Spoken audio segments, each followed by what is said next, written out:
Niners!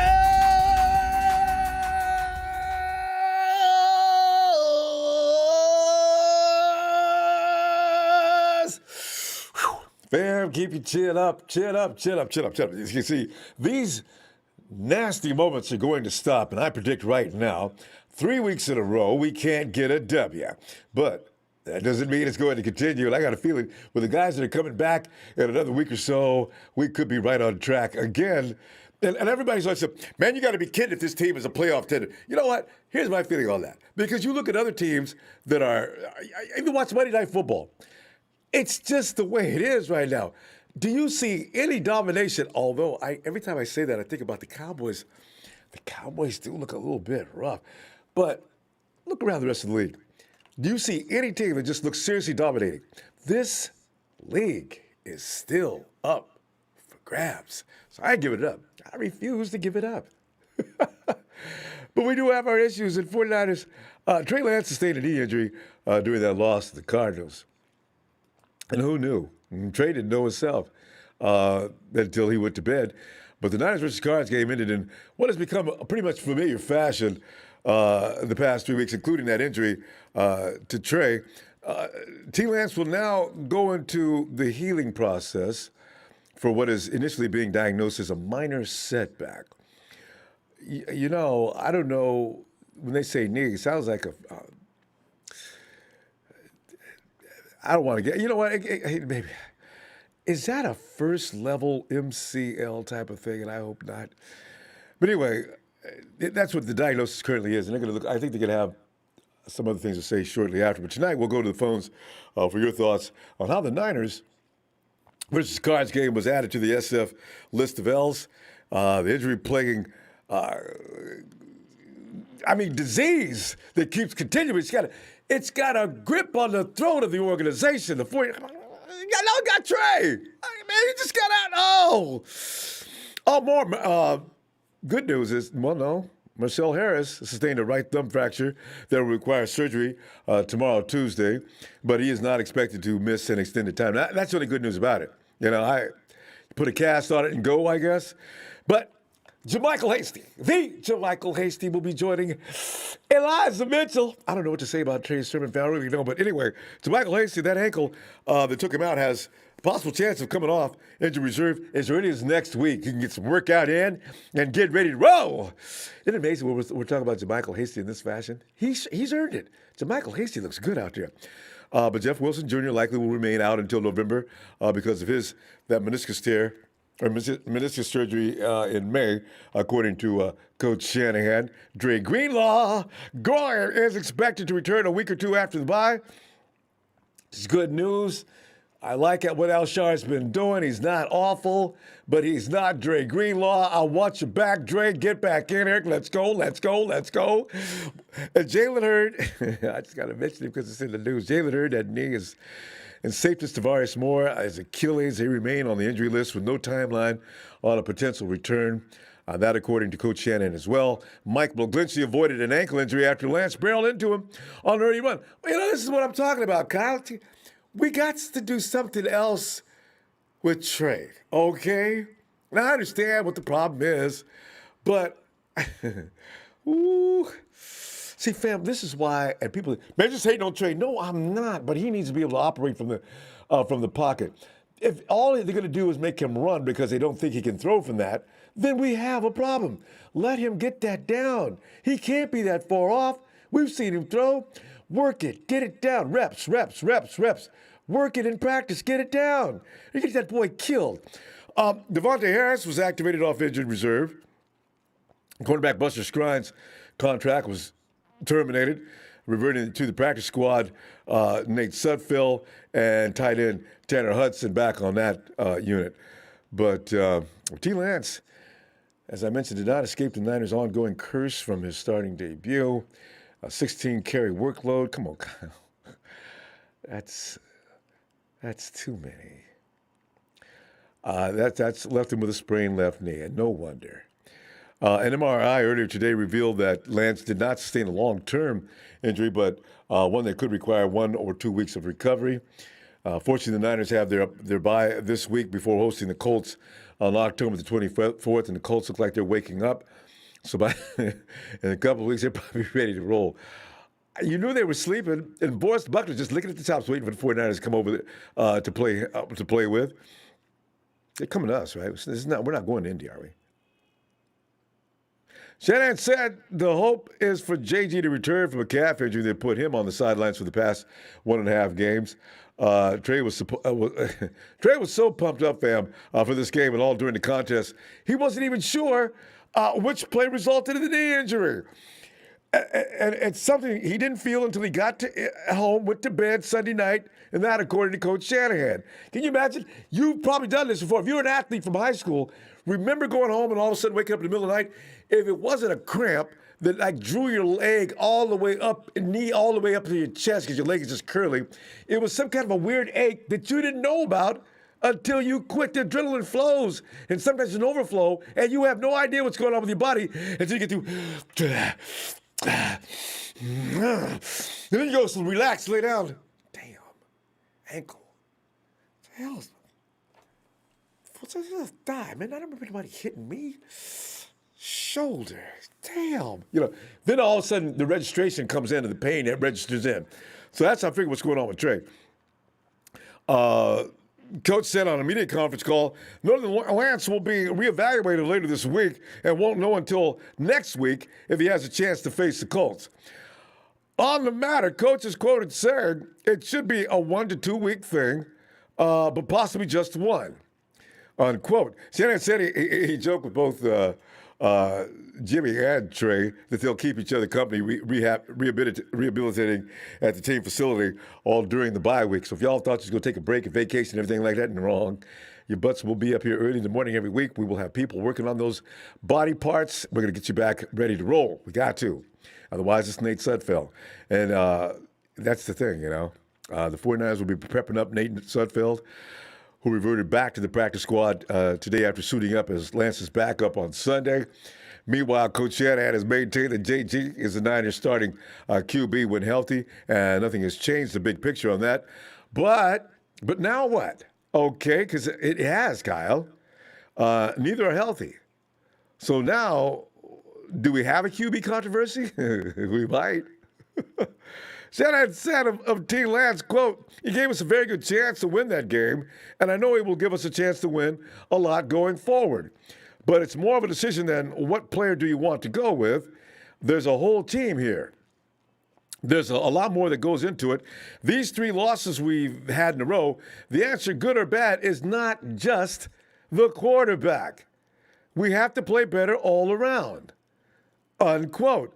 Lance passed for 192 yards, fam. You already know that. 15 of 29, 1 INT, 2 sacks, but it was his 89 rushing yards on 16 carries that grabbed the most attention, if only because of its being the most runs by a 49ers quarterback since Colin Kaepernick, 16 carries for 181 yards in January 2013 against the Packers, who still haven't gotten over that yet. Shanahan said about Trey Lance, quote, I was proud of him. He went into a tough environment versus a real good team. He did a lot of real good things. He threw a bad pick on that first drive, but bounced back well. He was aggressive in what he saw when he saw it right. He let it rip. When he didn't think something was there, he ran aggressively. Mrs. Lance's baby boy's biggest collision came just short of the goal line when he was stopped by a pair of defenders, one of them, Isaiah Simmons, who left with a concussion. You go step in front of 240 pounds of rage and speed? Whoa. Did you see, though, speaking of Mrs. Lance's baby boy, did you see moms in the seats? TV crew kept shifting the cameras on her during the whole time of the game. She was sitting down. You see, she had a seat, hands over the eyes. Dad standing up watching the action. She's standing there with her hands over her face. Poor mom. And on that particular play where Lance came down there crashing through, initially was supposed to throw to Elijah Mitchell out of the backfield, but the defense changed that plan. And even though it appeared Ross Dwelly and Juice were open for a short toss across the middle, Shanahan agreed with the reporter's contention that it was Monday morning quarterbacking at best. Still, but 16 carries, Kyle, come on, man. Kyle, you know I love you, dog, man. I know what you're doing. You know what you're doing. I just don't think he should be carrying the ball that many times. Shannon also said, quote, yeah, there's a couple of times where you could have got a completion down the field instead of running, but there weren't any that were drastically the wrong decision. Even the one he threw a pick on, he could have ran for probably 15 yards. But the guy he saw it right, and Travis Benjamin was the guy who was open, so decided to throw it instead of and try to get the 15 yards through the air. It could have gone either way. The ball was just sailed on him, unquote. See, this is all hindsight and things we're going to look at after the game. But during the course of the game, apparently nobody could see it. Mike McDaniel, Kyle, everybody out there, you know. Since Shanahan's arrival in 2017, the Niners have used three quarterbacks in every season but their 2019 run to the SB. 6'6" from Modesto, California. Has 37 career pass attempts, and I'm talking about the guy known who spent previous years with the Eagles, 4 of them, in fact, Nate Sudfeld. And Coach said this, quote, I'm pumped to have Nate here.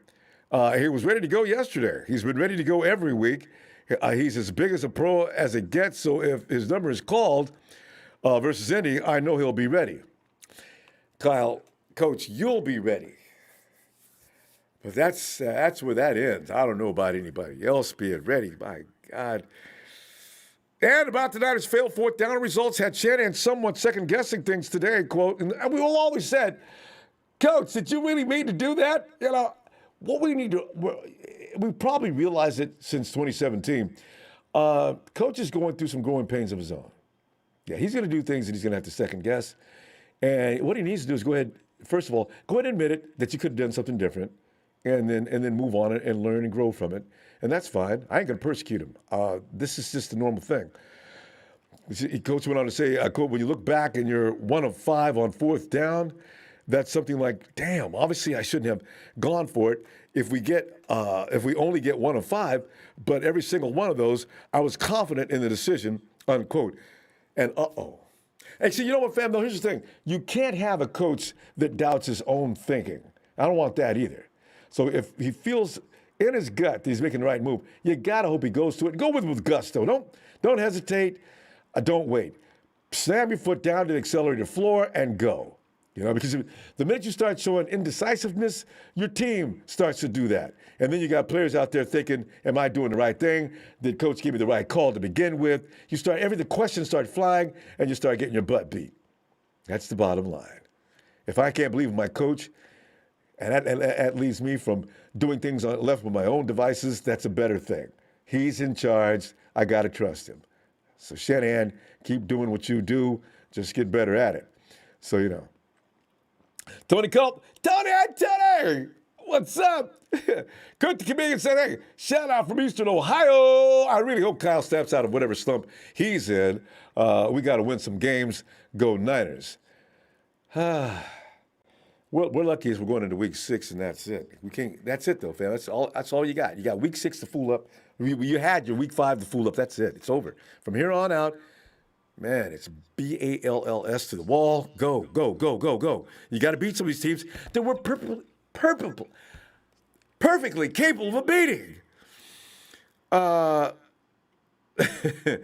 And Big Show. Big Show says, Ronbo fans are growing tired of this regime. Kyle almost ended Lance's season yesterday. The Fire Shanahan crowd will grow larger if we lose to the Colts.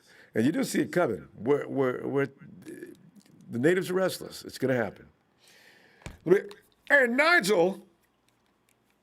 Ronbo.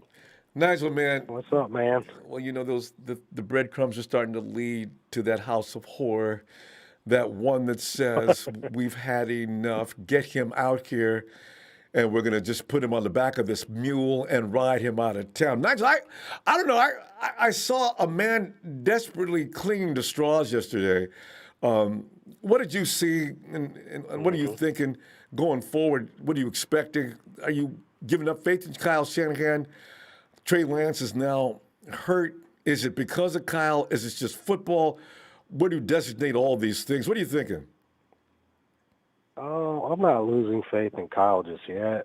I think a lot of people overreact a lot of times with all kinds of coaches. Like even with the Eagles, when with Doug Peterson, the guy actually won a Super Bowl, and not more than 2 seasons later, he was out of there because people were saying that he sucked too. So, I mean, it's just when you lose, it doesn't really matter what type of talent you have, what happened injury wise, anything like that. It's just a loss. At some point you do have to show results, but Kyle's still has the great offensive mind, although he does have his flaws on him. I'm not losing any, not yet anyway. I mean, the verdict is still up. I think after the season, we're really going to kind of put that microscope on him. He's going to be on the hot seat if he does indeed fail or what we perceive as fail. Whatever that is, you know what I'm saying? I'm not sure what. I mean, if he makes the playoffs or not, Yeah, it starts with losing season. We cannot come in at 500. If we come in, what's so funny with the 17 game schedule, you can no longer come in at 500. You notice? Yeah, you realize that's true. That is true, Ronbo. I mean, he has to have a winning season, record and or right losing now record. It's one or the other. It's looking tough, man. It's looking real tough, and I think also, his decision on who he goes forward with playing at quarterback is going to be huge too. I don't know how it could play out either way, but if he sticks with Garoppolo and he loses, and we go to a losing season, I'm almost for sure he's going to be out of here. I just feel like the fan pressure because of how much all the story with Jimmy Garoppolo. A lot of people hate him. There's a lot of people that love him. It's just going to be so contentious if he goes that route. I feel that if he goes with Trey Lance, though, he's going to have a little bit more leeway if he doesn't win, just because people are going to look at that as training, especially if there's there's training the rookie, especially if he progresses throughout the year.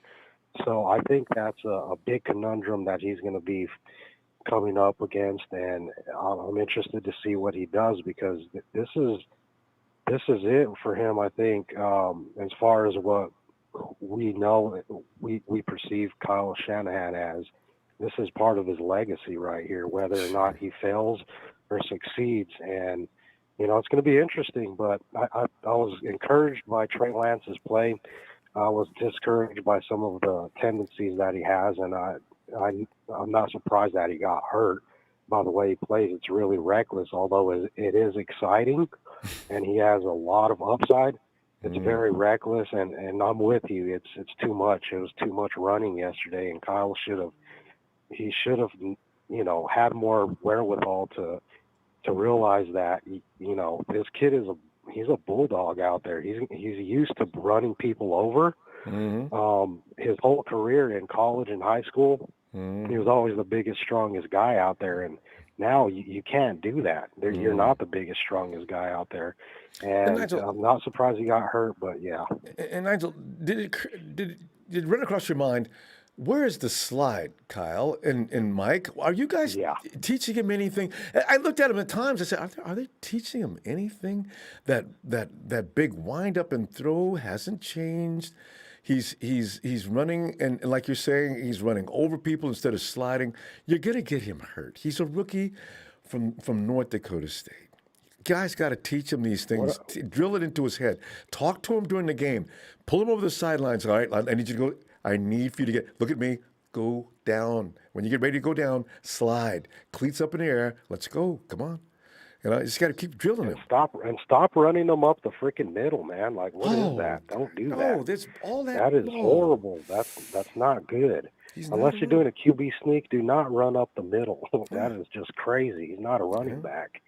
But there's a lot of things he has to learn, too, because, sliding, that's one thing. Like, you see one of the best sliders in the league is Russell Wilson. That guy is almost perfect at doing that. But you know what? Baseball, Give Yeah, I was going to So, say that he gets that from baseball, but you can still train right. on doing that. You got to be careful. Keep your cleats up though, Yeah. because if you jam your ankle into the ground, and I've had that experience, you jam your ankle into the ground while you're doing that slide, the pain can't be measured. How bad that hurts if one cleat catches. So maybe they Yeah. saw that in his technique. I don't know, but yeah, he's got to work on It's that. very possible. Yeah, and I think Trey's playing a lot on. He was playing a lot on instinct on what he knows how to do. So that's what we were seeing a lot of out there. Yep. Whatever he was comfortable with doing in the past, and how he's grown up playing football. That's what we were seeing out there. Yep. He'll learn though, Yep. and he's gonna have to learn. Otherwise, you can't IR. have a long career playing like that. Yes, indeed. So Good stuff, Nigel. I tell you what, I'll be looking for you to. It's Monday Night Raw. Guess I'll see you midweek. Right. all right, yeah, I try to call in early so I won't. Because sometimes I fall asleep a little bit, Yeah, no, while it's I'm late. watching the show. Yeah. But anyway, All uh, right. Have a and great thanks for night, having me Nigel. on the show, man. Have a good Always a rest of your pleasure. night. Yep. All right. Bye bye. Talk to you soon. Yep. Bye. Hey, Marion. Yo, Marion, going on, man? it's like we're looking at this situation now. Yesterday we was mad as hell, but then you look at everything today, and there's so many things that could be examined. Marion, I don't know. We saw a lot from Trey yesterday. We saw the upside, the potential's off the roof or off in the sky somewhere. But at the same time, you wonder where is he in his? What are we teaching him? How far along is he?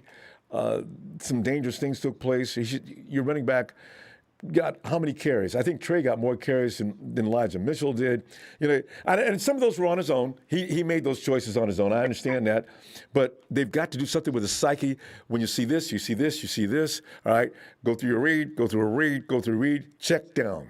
You don't have to take off all the time. We love the way you run, but every now and then, for your body's sake, get rid of the ball. That's okay. And what did you take from him, Marion? I mean, Trey made a few good throws that I saw, but really for the most part, we've seen this movie before with the Shanahans with RG3, Yeah. and the type of offense that they try to run with him, and you see where that got RG3. Yep. So at the end of the day, I just know for a fact that this gimmick offense does not work in the NFL. As a caller said last night, we've seen this with Kaepernick. Yeah, we got Super Bowl, but we didn't win it. And if we look around in the league, you see that with Lamar Jackson, and Lamar Jackson have yet to reach a conference championship. It just, I don't believe in this type of offense to get us to go forward, to get where we want to be. So, and even though we got a bye week, thank God for that, but we have to win against the Colts. If we go 2-4, you might as well kiss the baby, because there's no way we're going to dig ourselves out of that hole. Mm-hmm. Especially with the division. We done lost 3 conference games already. 2 Rams division have lost games. 1, Hey, and the Cardinals are flying high. The only thing we're doing is fighting with the Hawks for the bottom. That's not that'll never do. And I mean, Unacceptable. I mean, with Russell Wilson being out for a month, thank the Lord, I'm about time he's hurt. So I'm so sick of that dude. With him out, they may help us a little bit, but Matt Stafford playing lights out, and the Cardinals doing. So we're just gonna have to see. But really, that game against the Colts, yeah, you're gonna start hearing a lot of chanting of firing Shanahan blues to the Colts. I can guarantee you that. Man, you bring up something I've been afraid to bring up, but you got in touch with your own feelings and don't mind saying so. I've been thinking this way for a while. I had this argument slightly with some people on the phone before, but the running quarterback, it's exciting and all that, but I'm trying to remember when's the last time, other than Patrick Mahomes, who's got an incredible pocket presence, when's the last time a running quarterback actually won a Super Bowl that you just mentioned? Those kind of quarterbacks usually aren't going to go to the big show, and if they do, they're not going to win. Cam Newton was slaughtered in that Super Bowl, played right at Levi Stadium, right? So you got to have pocket skills. Russell Wilson won a Super Bowl because he's got pocket skills, and he is like, if you had a guy that the guy to model yourself after. It's Russell Wilson. Outstanding pocket presence, and he can bolt and take off because he judges when to do that. That's a hard thing. He's the prototype for perfection when it comes to that. I don't like him, though. My God, I don't want to talk about him like that. Go ahead, man. I'm sorry. He's fantastic. I mean, to be honest, though, Russell Wilson is not really known to be a running quarterback. I mean, even in college, he always threw from the pocket. He'll run if he have to, but it's not his first choice. And he does it well. And you're right. Every running quarterback from Michael Vick never made a Super Bowl. Steve McNair wasn't really so much a running quarterback. He was more of a pocket passer, runner they have to. But you're right. Those quarterbacks do not make it. That type of offense does not win championships. I have not seen it yet. Even with the Oregon hurry-up offense, that never won a national championship. So at the end of the day, you have to learn how to read defenses. And if Trey Lance is going to survive in this league, he's going to have to learn how to read a defense. Bottom line, you just can't. It is, and Marion, it goes down. Everybody thinks 11 on 11. Okay, but what happens is now it becomes too much of 1 versus 11 because why? You're not using all your weaponry around you, and that's the thing that strikes fear in me. Okay, he's good at running. He's good at that. I'm not talking about Trey in particular. I'm just talking about any running quarterback. He does this. He can run. He can get out of trouble. But the trouble he was in was because he didn't find the right receiver. He didn't throw the check down. The running back was standing right there. He freaked and he ran, and now. He's impatient. Defenses know how to deal with him. He's impatient. Yeah, he's impatient, just like Lamar Jackson. You look at one read is not there, take off. Again, we've seen this movie before with RG3. And one more quick thing with Kyle Shanahan. I believe, I personally, I'm hearing that Garoppolo may play against the Colts. Now, here's the thing. If Garoppolo plays the rest of the season and we have a losing season, then that seat gets hot. Yes. It gets hot. But if he have it his way, how he really wanted, and have Trey Lance for the rest of the season, and we have a losing season, then that seat gets cold. And now that's an excuse that he can use with Jed York and John Lynch at the end of the season. You understand what I'm saying? Mm-hmm. I don't think Kyle will be going after this season, but I will say, if he have another losing season next year, which will put 5 out of 6, he'll be gone. It'll be a wrap. Man, we're going to have to go, too. Look, I'll be looking for you midweek and see what Kyle's got on his mind midweek. All right? He got nothing. His mind just as blank as a damn door. No, can't stand his ass. Okay. And when they come to Jacksonville, I might go to the game or I might not. Because if I go there, I might slap him. So don't slap him. Don't do that. They'll break you. They'll arrest you. All right, fam. Talk to you Wednesday. Oh, God. Hey, Derek.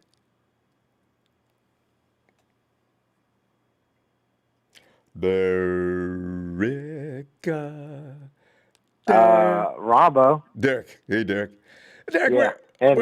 Yeah. We're looking at some of the things that Kyle Shanahan is saying, and we're looking back on the game without rage that we had yesterday. Although, you know what, we weren't really mad about yesterday because we were hoping for the best, but it's still Trey's debut. You didn't expect a whole lot, but what we didn't expect was that he'd be out there playing running back and quarterback at the same time because, quite frankly, 16 carries puts you right up there with the rest of the running backs.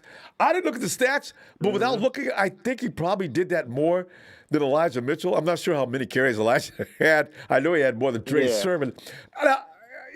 It's just one of those things. Sermon, I think, he had one run, I think. Yeah, that's probably it. That's all I remember. So, I don't know. Go ahead, Ronbo.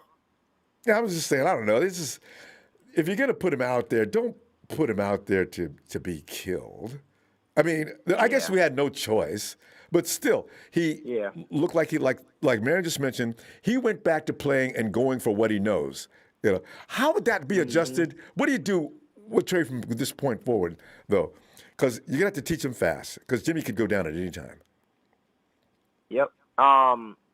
Jimmy's the king of freak accidents. I actually thought that he played well for a rookie. He looks like a really good rookie. Yeah. And I'm kind of conflicted with the running him up the middle because Kyle is going to scheme it so that you ever notice it was just wide open and he would just run him. I mean, he was gashing them up the middle. It wasn't like he was running into people every time he did it. It's wide just gaps. like sometimes, I don't know. I think that he needed to, where was the pitches and things like that to Mitchell or Sermon to, kind of like stretch it, the zone stretch. Mm-hmm. And I think that once we start incorporating that, it'll look even better. Because then it's like, oh, you think Trey's going to go to the middle, but the ball's going to the outside. And then, I mean, he was hurting him with his legs, but it's just I don't think we should have ran him as many times as we did by any stretch of the imagination. I don't know what that was about. And it's just like I get the feeling Shanahan doesn't trust too many players on his own team. That's the way it kind of seems. Yeah. You know? Because he could have, I don't know. Shanahan should have had available. Elijah should have been the check down. Juice could have been the check down. You don't need to keep him running like that, especially in the way that he was doing. You know, it's really funny because I was seeing Steve Young on ESPN. He was saying, because some of the people at the table were saying, I don't think quarterbacks should be running like that. And Young said, no, wait, I disagree, because Steve Young was a runner, right? Steve Young said, there's free, safe yards there. You just need to know when to get off the machismo, hit the brake, and go down. And Young's a master. He can speak. Well, Steve, how about come to Levi Stadium and talk to Trey? You guys, all you legends, man, come back and help out. Yep. Yeah, it'd be nice. Another thing, too, Ronbo, that I think will help is him having footage to watch now. Like when he got stood up at the goal line where he could have seriously got hurt. You could see the defenders kind of fall off of. I think it was Elijah Mitchell that was his option that was in front of him. And once he just has to be watching for it because he wasn't right before he lowered his head and stuff. He was still behind the line of scrimmage. Yep. He could have little touch because we were on the one. Elijah's right there. Yeah. Yeah, exactly. And that's what you do. Learning. You draw that defense because you're a threat to come in. And remember, you're a threat. Now you're a threat. You use the threat. Now there's Elijah. Drop it off to him. Juice was also in that same neighborhood. Drop it off to him. Yeah. Yep. So it's just it's learning, but I need Shanahan to start trusting some of his people. Like there was no Trent Sherfield, and just putting the guys that your rookie is very not only like your pros, but the people that he's comfortable with, put them out there, Kyle. It's just some of his decision making is just it's always been kind of spotty, So I don't want to blame Kyle too much. No, because and I think and they may have went over that too. Man. I mean, Derek, they may have already went over that, and maybe Trey just had a rookie moment, but it's still indoctrinate that stuff so that make sure that he knows and thinks that way. You just keep reps, Kyle. Yep, exactly. The last thing I wanted to say, Ronbo, before I get off is that I think that certain coaches are more comfortable with the running. They trust their quarterbacks a little bit more than Kyle. It just seems like Kyle doesn't trust too many people, especially quarterbacks. And it's like when you have a running quarterback, yes, Trey, another thing that I want to side note real quick, he is looking to throw, which is that's great. He's not just looking to run. He's keeping his eyes downfield. Then he'll break. And that's something that's invaluable. But Kyle's going to need to trust him even more because he is a runner. He has the running threat. But Kyle wants everybody on the same page. He wants you to do what he wants you to do and all that stuff. Yeah. And I think that might be his problem with a running quarterback especially. You know what I mean? Because sometimes he might, because if it's open, and he's going to gash him. And you need to get used to that. So. And also you have the compounded issue with the fact that Trey's got to learn some things about the NFL that he's never seen before. Here we are in week 5. Right. And I don't know where his level on the curve he is as far as learning at this point in the season. But for his own safety, he's going to have to learn a lot more things, or else we're going to see more than what we're seeing now, most likely. Derek, good stuff, man. Healthy so he can stay healthy. Yes, sir. I'll see you midweek. Great call, Ronbo. Thanks, man. You got it, man. Hey, everybody keep your chin up, man. It's a long season. Yes. All right. Night, fam. Later, Ronbo. Later. Mark. Please. I'm with the man, the myth, the 49er fan, legend, Ronbo. Hit that like. Mark, my dude. Mark, You've heard the conversation so far, Mark. What are your thoughts on Oh these man, I matters? said it before this game, Ronbo. I said I called in. I'm tough on Jimmy, but regardless of who the quarterback is, Kyle has to get it together. And it's the same Now old we stuff. blaming the coach. Same old stuff. How you running this kid? I just thought about RG3 the whole time, and I understand some of those runs were off script. But I don't know. I don't get it, man. Our running backs were. I mean, when they did get the ball, they did pretty good. Yes, I don't especially know Elijah. how many My carries they had. God. Ah. Yeah, we just went away from it. It's just you see Grant Cohn with it. No, it was another show. I was watching conspiracy theories going around, but it's hard to argue with them. I mean, I'm not one to believe in all that stuff, but it just doesn't make sense. And Kyle has to get it together, man. And anybody who's thinking this kid, missing reads or whatever. I mean, Jimmy was doing that, and I still don't fully. I'm off to blame Jimmy for everything. My whole point with Jimmy is we see his ceiling, and that was my reasoning for wanting to move on. We're seeing some of the same stuff with this kid, but he's a kid. He's a rookie, so we expect it. There's a tolerance, and that was my whole thing. There's a tolerance for it. And Mark, We see what the you same- called to attention there is this, because I've always said, if you look at Trey right now, and by the way, people are saying, there we go, Draymond Pyle. I'm not actually blaming just Kyle. He has a whole staff working with him. All right. Yeah. If I got Mike McDaniel, Mike's in my office right now, Mark. I'm saying, okay, now we got to look at how far we've come along with Trey. We got to question whether we're moving at a faster pace. Are we going too fast for him? Is he not understanding? Are we going too slow? Can we put more on his plate? Because quite frankly, what we saw out there yesterday was kind of risky, kind of dangerous. There were some times when he had other options and he may have taken the wrong one. So, Mike, I'm going to put that on your plate, and I need for you to, he's not going to be back for a while, but maybe talk to him. But do you believe that would happen with Kyle? That's my whole thing with Kyle. I'm getting Chip Kelly vibes. When the guy has to be the smartest dude in the room, it bothers me. When a guy doesn't take ownership and say, "Hey, I made this mistake and this is what I'm doing," when you're interviewing and you're trying to answer, and you're just trying to outsmart the media. I get the media's trying to get answers that you may not want to divulge, but his whole premise about everything about Kyle is being too damn smart, and that's the same vibes I got from Chip Kelly. It bothers me. Kelly was bad. Above the, yeah, it bothers me. And that's my red flag with this is that when you do that, what you're showing me is that you're not correcting it. That's just, and I could be wrong, I'm not, but when I see it and you're still not correcting it, that's when the assumption is now reality and it's now fact. Mm-hmm. And Rich Gangarello is supposed to be good at this. I really wonder how much attention they're giving him. I'm thinking he should be a full-time project for somebody. Rich Gangarello can go deal with Jimmy a bit, but Jimmy, he knows. When he makes the mistake, he knows what mistake he made, I think, half the time at least. So, with Trey, he just got here. He missed a year of football. He's got 1 year of college. You need to make him like a full-time student right now, right?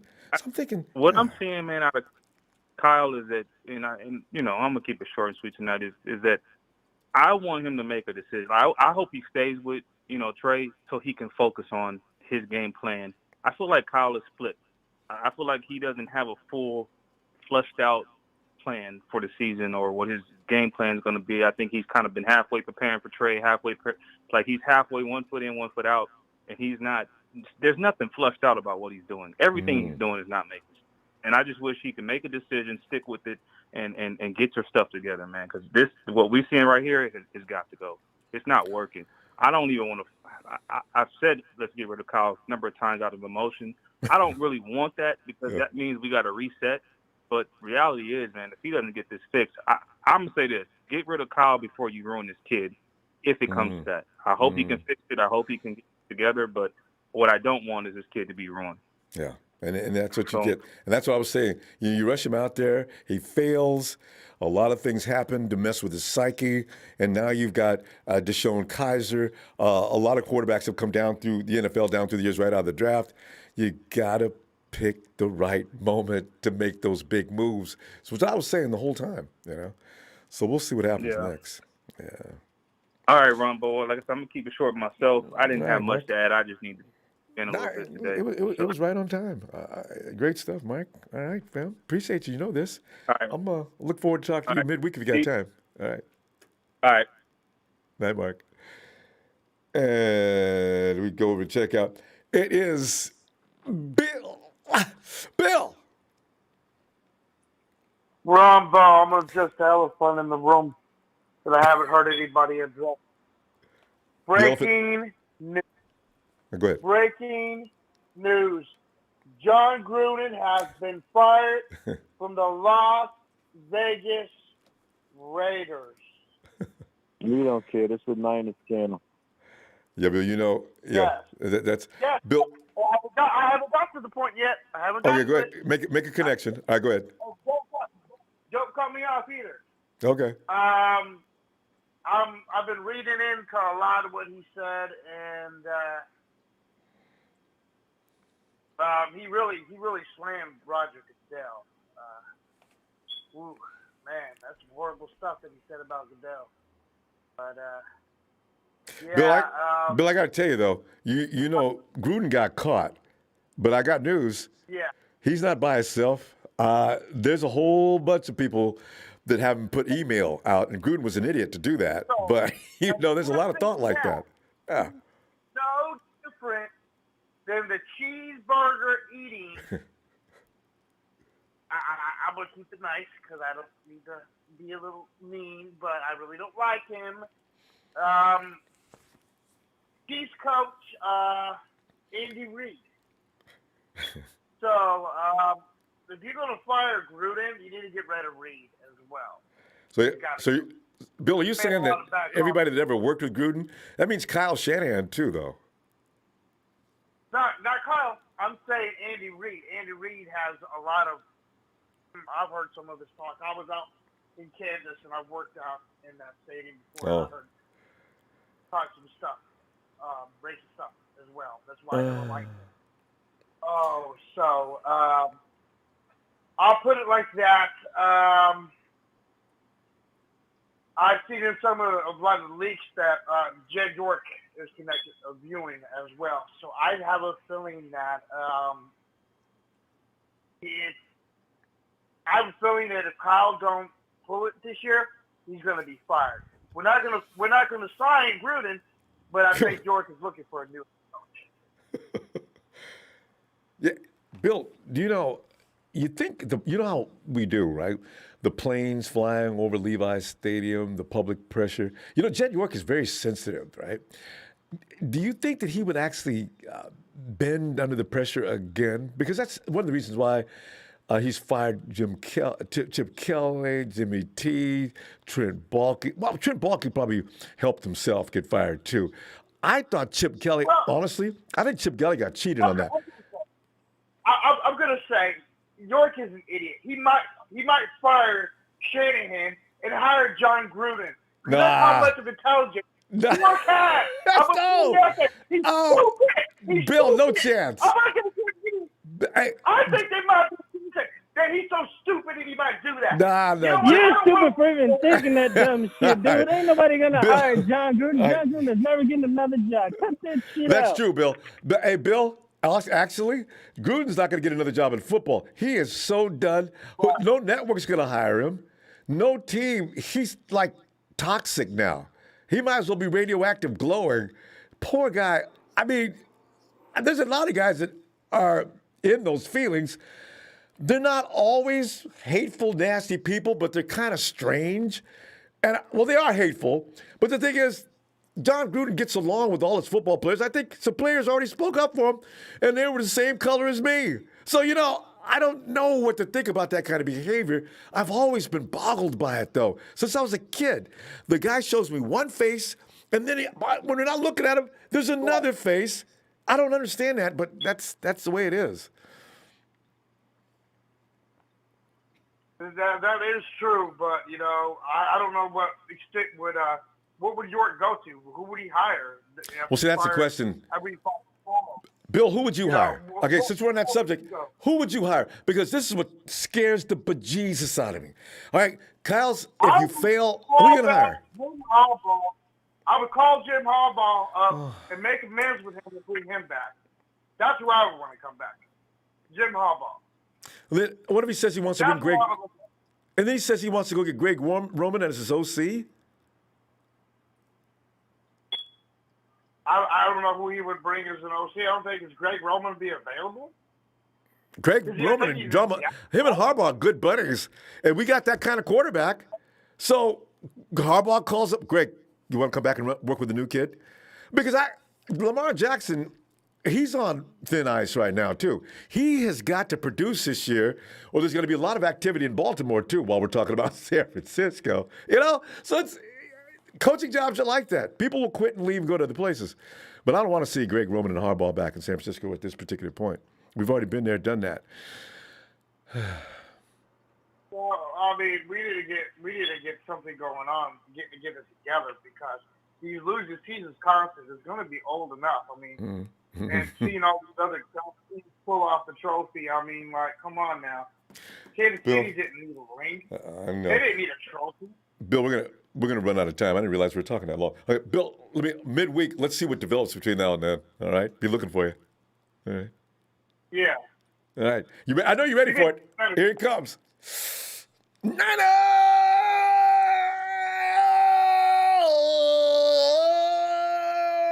My man, Bill. Do not worry about John Gruden. Right, Bill. Oh, see, don't pull. Hey, let me get this straight before you hang up on me. Hurry. I do not agree with that. I want Gruden on our team, but I don't know what Jay York would do. Let's get this straight. Don't worry, it's not gonna happen. Good night. D-Flow. Yo, what up, Ronbo? D-Flow, man, we're just raking over the coals and ashes of yesterday's defeat, And so we were talking about some things with Trey that need to be addressed as soon as possible. He's going to be good, but don't have him with no ACL injury in his first couple of games. He's got to be. And D-Flow, this is why I was telling you weeks ago why Kyle doesn't want to put him out there right now. If he had it his way. In fact, you know what we need to worry about now? The next time, if Jimmy goes down, it could be Sudfeld backing him up instead of Trey, because everybody's going to give Kyle enough crap right now. It's gonna bother him. Even though Kyle plays a tough guy with public pressure and everything else, he may be concerned you don't want to get him hurt. If you haven't taught him enough to protect himself, then don't put him out there. But D-Flow, what are you thinking? That has nothing to do with him getting hurt. It's with Shanahan calling the side play run for him going up the middle. That's on Kyle Shanahan. Trey Lance is a smart kid. Everybody knows he's a smart kid. How come he didn't develop him during the preseason, during the off-season workouts? Who has Rich Scangarello ever made a quarterback? Mm-hmm. Who has? Mm-hmm. That's pretty much what I just got through saying. He's the manager. He's the manager. Remember, Kyle Shanahan is a great offensive coordinator, but does he know how to manage a team? Does he? Does he really? Because he has executive over. Doesn't he have executive over of John Lynch for the drafts and all that? Who he wants? Mm-hmm. Before you go off into that though, if he's the head coach. D-Flow, you're the head coach, right? And you call me up, Ronbo, man, I need you to come out here and work with my quarterbacks, man. Can you handle that? And, of course, I'm going to say, D-Flow, man, I will be there in the morning. We go get this thing on the track right now. Okay, so here comes Rich Scangarello, right? And Kyle trusts him. And what we're looking at now is an unfinished piece of work. I understand that, but you saw what you saw, right? So you wonder, it's week 5. He did way better. We moved down the field with ease. But just why were you doing design play runs? You know what? Trey Lance had more rushing attempts than all the running backs who carried. It was 9 times what should we call it? Mitchell, 1 time Thurman, 1 time Debo, 1 time Duchek. How if you're so much of an offensive guru, unless that story is a lie, saying that once he saw tapes of Trey Lance, he was designing play calls for him. D-Flow, and if those were designed play calls for him. But one question: What do you think about his passing so far? Is it? Do you believe that he can continue to pass the ball though? And I don't want to. I'm not criticizing Trey, but I wonder if Kyle doesn't trust that. And I know everybody says Jimmy, same thing. But the thing is, I wonder if Trey's. He needs to relax. and get those throws under control. And maybe Kyle's scared that that's going to be a problem. I don't see anything wrong with his passing. Every time he throws a ball, I was never feared of that could possibly be interception. Like every time Jimmy throws, or I'm like, I'm like holding my breath. Could that be interception? Because it's not as sharp and as okay. But honestly, accuracy is a question. All right, he did throw one INT. You know, it's not about. Just for a moment, just remove the bias between the two guys and take a look at it objectively. No, I get it. Would you actually? I do. Because from what you've seen, the passing. The same way. Yeah, but I'm just saying the passing needs a little work. So I'm going to keep him in his comfort zone. But unfortunately, that's why his running is not going to be safe. That's why. Oh yeah, no, yeah, but it's good. His running is all the design play calls because when he was freelancing on his own, where like the pocket broke down, he ran, he slid, he didn't really go heads up, putting his body when he's doing the design runs up the middle. Those are the ones. Deflo, you saw him slide? I didn't see him slide at all. Diving, but See, that's what Deflo. That's what we're talking about. He's coming in with not the tools he needs to succeed. That's my whole gripe. That's why I'm blaming. Yeah, that's why I'm blaming on Kyle Shanahan, because he's supposed to be in charge of the quarterback coach. You don't see no development of neither Jimmy Garoppolo nor Trey Lance. Jimmy has not gotten better. There's a famous saying, you're either getting better or you're worse. You're never the same. And the league's caught on Jimmy. So I would go on Kyle Shanahan going, hey, Rich, how come Jimmy's still throwing flat foot? How come Trey Lance is still overthrowing throwing balls because he's not really stepping into them? That's on Kyle Shanahan not managing his coaching staff. He said he liked Trent Sherfield. That's why Ayuk wasn't playing. But then again, Trent Sherfield was nowhere to be found, and they got a practice squad player to come in and start. So that does not make any sense. Those are his calls. So does he know how to manage a team? Because we know he can do great play calls, but can he manage a team? Because he even said it. And people have been questioning that for the last couple of years. So, Deflo, we ran out of time. These heated subjects always do that. Deflo, we got to go. But I mean, let me see midweek and see what we got going on. All right. All right, Ronbo, have a good time. All right, fam. You too. Have a great night. And Ross Cardenas, Ross. real quick. You know, the thing is, if I came back and I was the general manager, the first guy I'd tell, if you guys can bring Harbaugh and put him in my face, the first thing I'd tell him was like I told him back in 2013, if you don't get rid of Greg Roman, you're going to have to go with him. And I make myself clear, I'm in charge here. Don't mess with me, man. Because, you know, I'm not playing. That was one of the things that was in the media, that Harbaugh would not get rid of Greg Roman. Balky hated him. And Harbaugh said, man, don't tell him, don't you threaten me? No, I'm not firing him. Renzo! Ross, thanks for that contribution. Renzo! Renzo, what's going on? Renzo, man, we're trying to look at this stuff and see where we're going, because like a lot hangs in the balance between now and the end of the season. You know, you can only have a winning season or a losing season with 17 games on the schedule, right? Lamar, you dumb as hell. Give him the ball. Who? Renzo, what were you saying? I ain't say that. That wasn't me. Oh. Anyway, Renzo, I'm sorry, Renzo. Renzo, how's it going out in South Florida? Man, I'm telling you. North Florida. Usually the first thing you come in, and not North Florida. You go on and on. And I always want to know, Renzo's like he's in paradise. That's why I want to know, Renzo, what's it looking like down in North Florida? Hey, it's looking calm right now. It's looking calm. You off work too, because there ain't no noise? Renzo, we ain't heard from you in a long time. My new job, I'm on a rotating shift. Rotating shift. All right. Well, Renzo, you see what's going on. You saw Trey yesterday. He's finally got his starting debut. And comes up today, we find out he's hurt. And which led me to think, okay, guys, there's a lot of things out there that could have got him hurt, seriously hurt. Okay, this looks minor. Okay, good. But let us remember, next time we send him out there, let's have him a little better equipped. We need to pick up the pace on teaching him some things that would benefit the team and save his body. Rizzo, are you with me with this? I don't know. I'm off target. Where am I? Where are you with this? Okay, first of all, I was at work, so I didn't see the game, and I'm just listening. I see the highlight. I agree with you. We can't just keep pounding this man with the ball, like running him. And plus, like you say, got to slide, protect your body.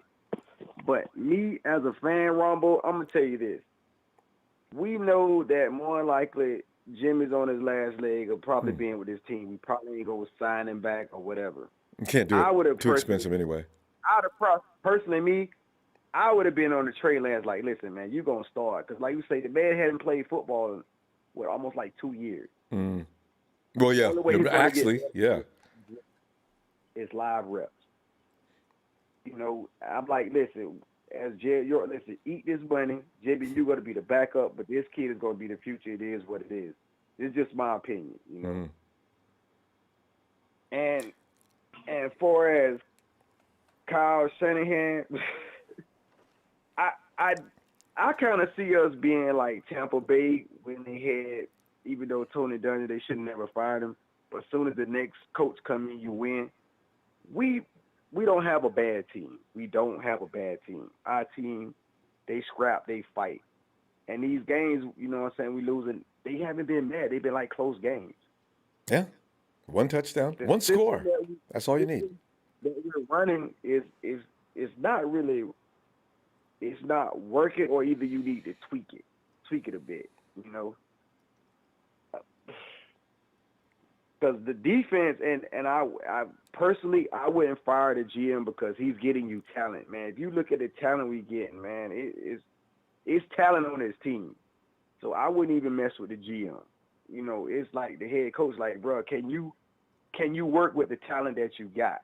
Because you look at sometimes we played Seattle, man, they was a banged up team. We should have won the game. We still lost. Like, bro, we not producing. I'm like, we not beating teams that's hurt up. Like, what the world?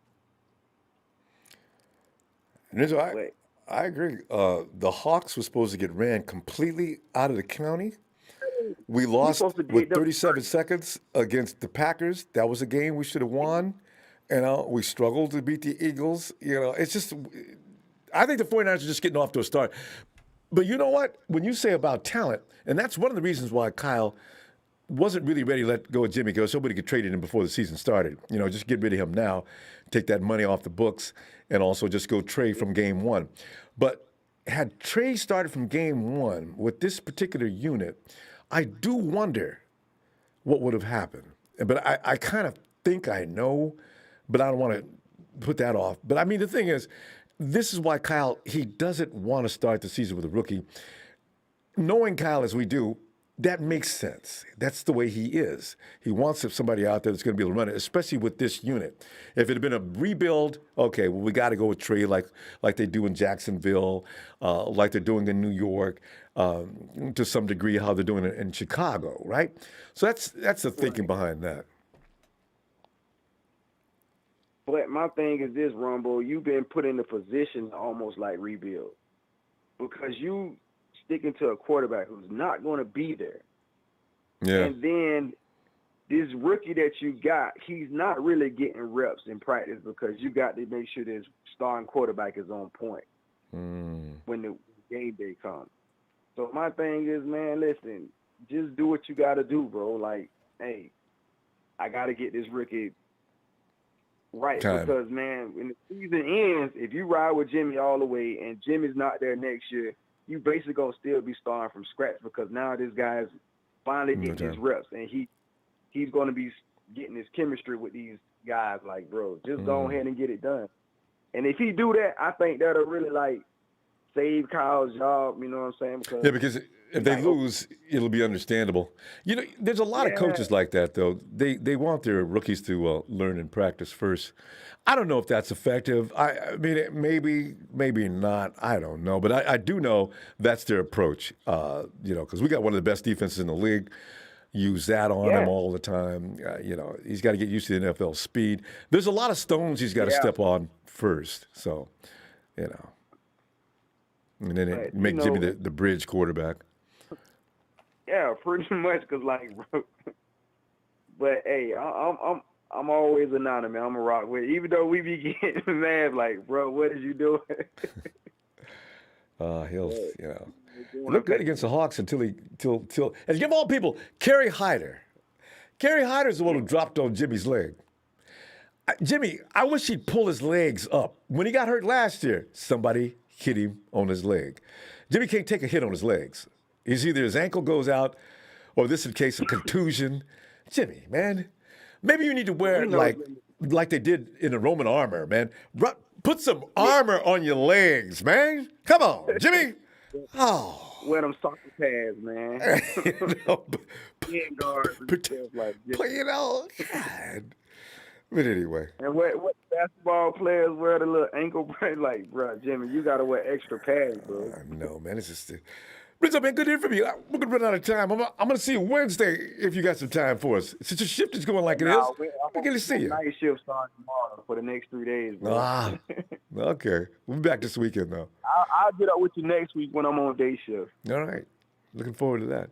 All right, Renzo. Have a great night, fam. Appreciate you. Good to hear from you again. All right. Yeah. Oh, Elvis.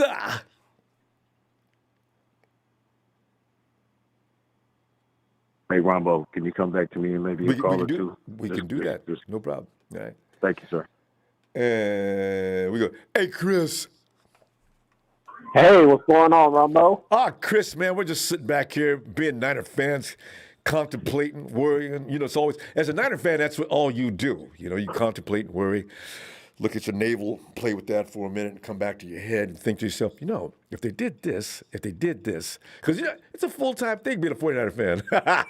Chris, what are you thinking about the content we've been talking about tonight as far as the Tyler of great expectation?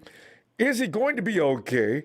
What we saw yesterday was something we probably didn't really want to see. Or did you appreciate what happened yesterday with Trey as far as the game plan and how he was, the plays he was given? What are you thinking? This is the whole deal. Kyle Shanahan does not want to coach the 49ers anymore. That's what it is. I mean, he is way too arrogant. Look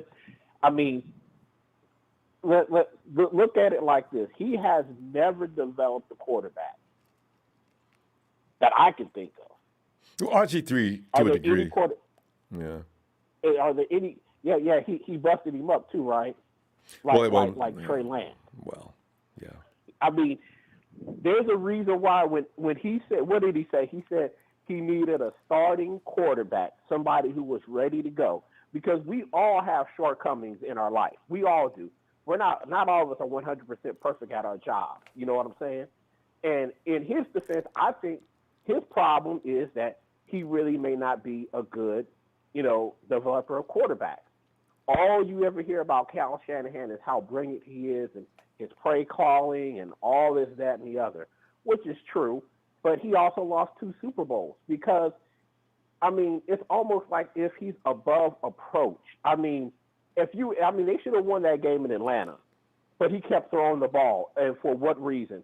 The head coach should have walked over to him and said, hey, look, man, we need to run the ball, but didn't do it, and they ended up losing. Then the Super Bowl we were in, we should have ran the ball more, and we didn't do it. And it almost seems as if, he does not want to coach this team. When they said they were picking up Trey Lance, the backlash from Mac Jones, and they picked up Trey Lance, right? The game plans do not make any sense. That Philadelphia game, you ran Elijah Mitchell until he got hurt. You don't substitute a running back? Give him a break, something? Then you go run Trey Lance into brick wall. You call more running plays for the quarterback than you do for running back. You're a rookie, and when he wants to protect people, he does it. Ask Jimmy Garoppolo. He only threw 8 passes in the NFC Championship game. So when he wants to protect people, he can do it. Mm-hmm. But against the best team in the NFL, First play, you're going to go out and pass. We're going to pass. You're going to throw. You're going to do all this stuff. No, I mean, it's ridiculous. I'm telling you, I honestly do not think he wants. How can you be an offensive guru and not score points? Seattle was the worst defense. We scored 7 points. Couldn't come up with nothing else. And then you're being out-coached by your rookie defensive coordinator. Every 49ers fan knew, you know what? We got a rookie defensive coordinator. You know, our offense is going to have to carry us until he catches on, yada, yada, yada, this, that, and the other. And where are we at? Defense is killing it. Defense is killing it. Our starting left corner is out, no problem. Our starting other linebacker, Greenlaw, out, no problem. We're picking guys up off the street. Kirkpatrick, Norman. Yeah, we're going to work with it. Chris, don't talk too loud because we'll lose D'Amico next year to another team, especially if he keeps things going like he's going now. And the thing is that this is what you do. I mean, it sounds. I mean, unless Kyle can't get it together, you know what you do? What? You go ahead and you trade Kyle Shanahan straight over to the Jacksonville Jaguars, and you get 2 first-round picks, okay, and maybe 3 seconds, and you know they're going to be high picks because Jacksonville is sorry, and they're looking for, and they're going to need a coach. Urban hasn't stepped down yet, has he? Would you not do it? Huh? Urban hasn't stepped down yet. Gone. Did he leave? Oh, he will. If you were Sean Khan from Jacksonville, would you take that deal? You know well, yeah. If the 49ers are calling me for that deal, yeah, because Urban is already PR nightmare now. So I haven't told Urban yet, but I got to say goodbye. And Kyle Shanahan's coming on. Yeah, I'd consider that if I'm the Jacksonville owner. I agree. Because this is the thing, and this is what it is. A lot of the most brilliant head coaches that you have in the NFL now, some of them, not all of them, they screw up their first year because they don't quite figure out how to be a good head coach. Pete Carroll went to 2 different teams before he became who he was. Belichick and he failed was with the Browns before a couple he was times. With the Patriots. Yeah. So he may be a good play caller and designer of plays, but he has yet to proven to be a good head coach. Those are 2 different things. They built a monster over there in Buffalo. Chris, we're gonna stop right there. You make some excellent points. I was hoping you're going to get to a conspiracy theory so we can really get spicy here. but it was all very, very on point for the most part. I mean, let's see you Wednesday and see what happens next, okay? Because there is going to be conversations going to excel. I don't want to trade Kyle, but he acts like he doesn't. I mean, how do you not protect your rookie quarterback who hasn't played in over a year? We're gonna answer those questions and more maybe coming up. We're gonna have to go though, Chris. I promise I'm looking for you Wednesday. All right. I'll be there. I'll be here, man. All right, fam. Appreciate you. All right. Later. And as we move towards the line, forget about it. It's not a Mike. Mike, get on in there. Forget about it, Ronbo. Oh, forget about it. Holy shit. Oh, let me tell you, oh my God, I got to say, I couldn't even call in last night. I swear to God, I couldn't call in last night. I want everyone to know I love all my faithful because, everyone seems to be on point, with what really went on in the game, all right, and everything and I'm glad everyone sees it because for a minute there I thought, maybe I was just, I don't know, maybe I smoked too much before the game. I don't know. I didn't know what was going on there for a minute, but I mean, I don't even know if friggin' Trey Lance ran that much when he was at North Dakota State, Ronbo. I swear to God. I don't know what I don't know what it is. I don't know what Kyle Shanahan thinks. I don't know if he thinks that whenever he's got a mobile quarterback, it's got to be of that RG3 type style game plan where you're just, I don't know what it is. But that was That's not going to go nowhere. And I don't know who it was that called in a little bit ago. I forget the guy's name, but he said, he hoped that he didn't get ruined. I was hoping he didn't get ruined in that game, Ronbo. Mm-hmm.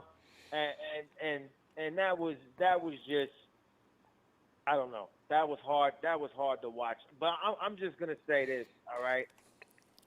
Let's also call a spade here, all right? Let's just get right down to it.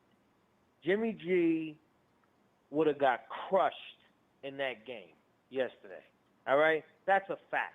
Let's just put that out on the table, Ron. I know I listened back to the calls after the game, and I know you were saying, oh well, it's different. He hasn't lost to the Cardinals. He hasn't played that freaking Cardinal defense. I can tell you that. He hasn't played J.J. Watt and Chandler freaking Jones coming off the edges defense.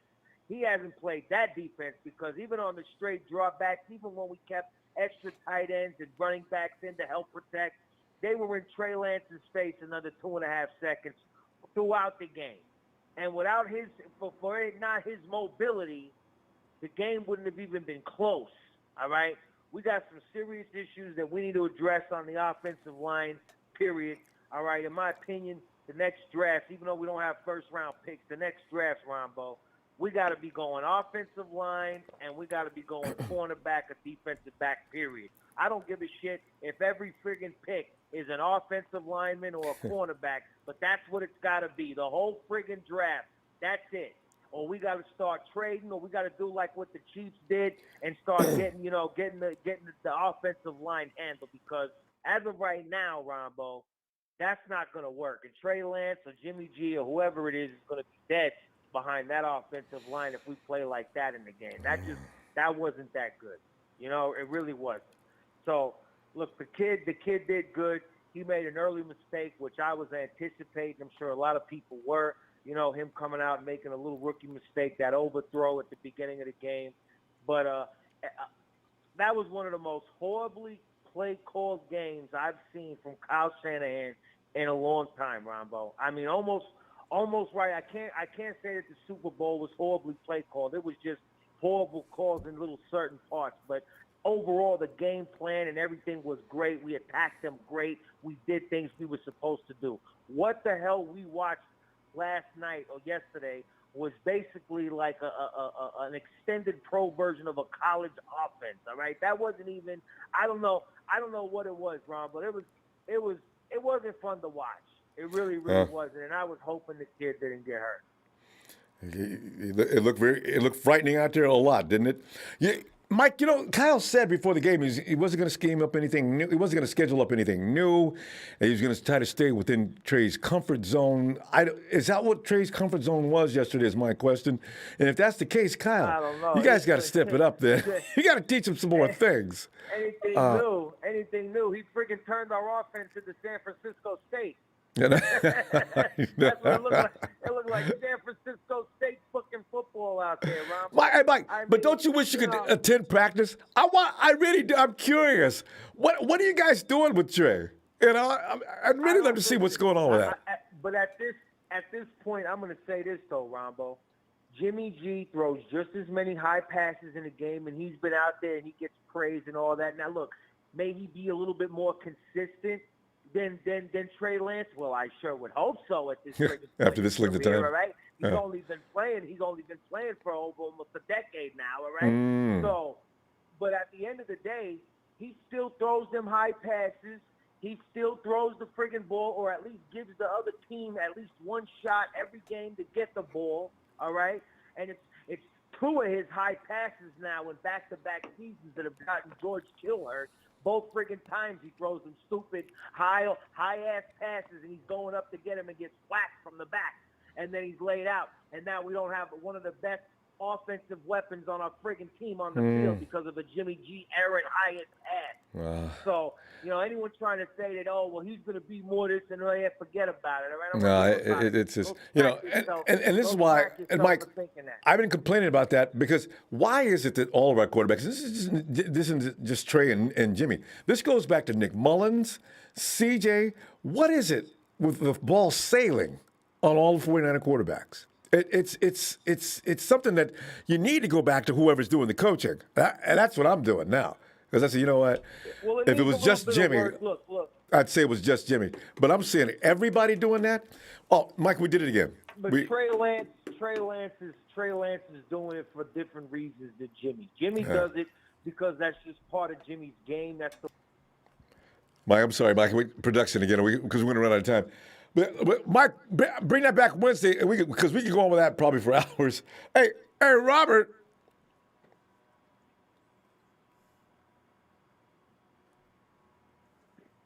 Robert. Ronbo. Yes, Robert. Robert. What's going on? Oh, Robert, man, we're sitting here wondering what's going on with Trey's development. I don't know. You know, Robert, the thing is, I don't know if you could put a measure on. I don't know how to judge his development, but I do know that he should be a little further along. I was thinking he should be a little further along because when you look around, this is week 5, and I understand that Trey's not playing and starting in live games, but you're going to work him hard in practice. Our defense is just as good as any defense in the league as far as giving him work, right? And I'm sure they're not playing cutesy with him in practice, right? So you look at Trevor Lawrence and you look at Zach and all the other first-round picks, and even to a greater degree, you look at Mac Jones. And you know what? I got to tell you, Robert, I hate to, because people are going to get mad as hell, but do you know that Mac Jones, to me, looks like the most polished quarterback of the whole bunch right now? And maybe it's because of it's Belichick, but I tell you, He is and he was, and we knew that already. But I want to say this. First of all, Rome wasn't built in a day. True. And I'm hearing people say stuff like, talking about his why wasn't he running certain plays? I hear people make suggestions on Cal should do certain things but I hear people say Cal should protect his quarterback. Okay, how? Because we know that Trey has a long windup. It's hard for him. He's having difficulty passing the ball. Short passes that Jimmy can make. That Jimmy makes things that's difficult look easy. Now, I'm not defending Jimmy Garoppolo. No, he makes some bad throws on occasion too. Yeah. But you wind up. You're right, and I've talked about that too. Yeah. You got to understand the difference between a veteran and a rookie. And TBA had, we don't have the practice time we used to have years ago. And that was when Bill Belichick made a smart decision. He got rid of Cam and went with the rookie. So that means that he gets every first team rep in practice. Yeah. Trey's not getting it. He's on the scout team. Trey's there to help prepare the defense.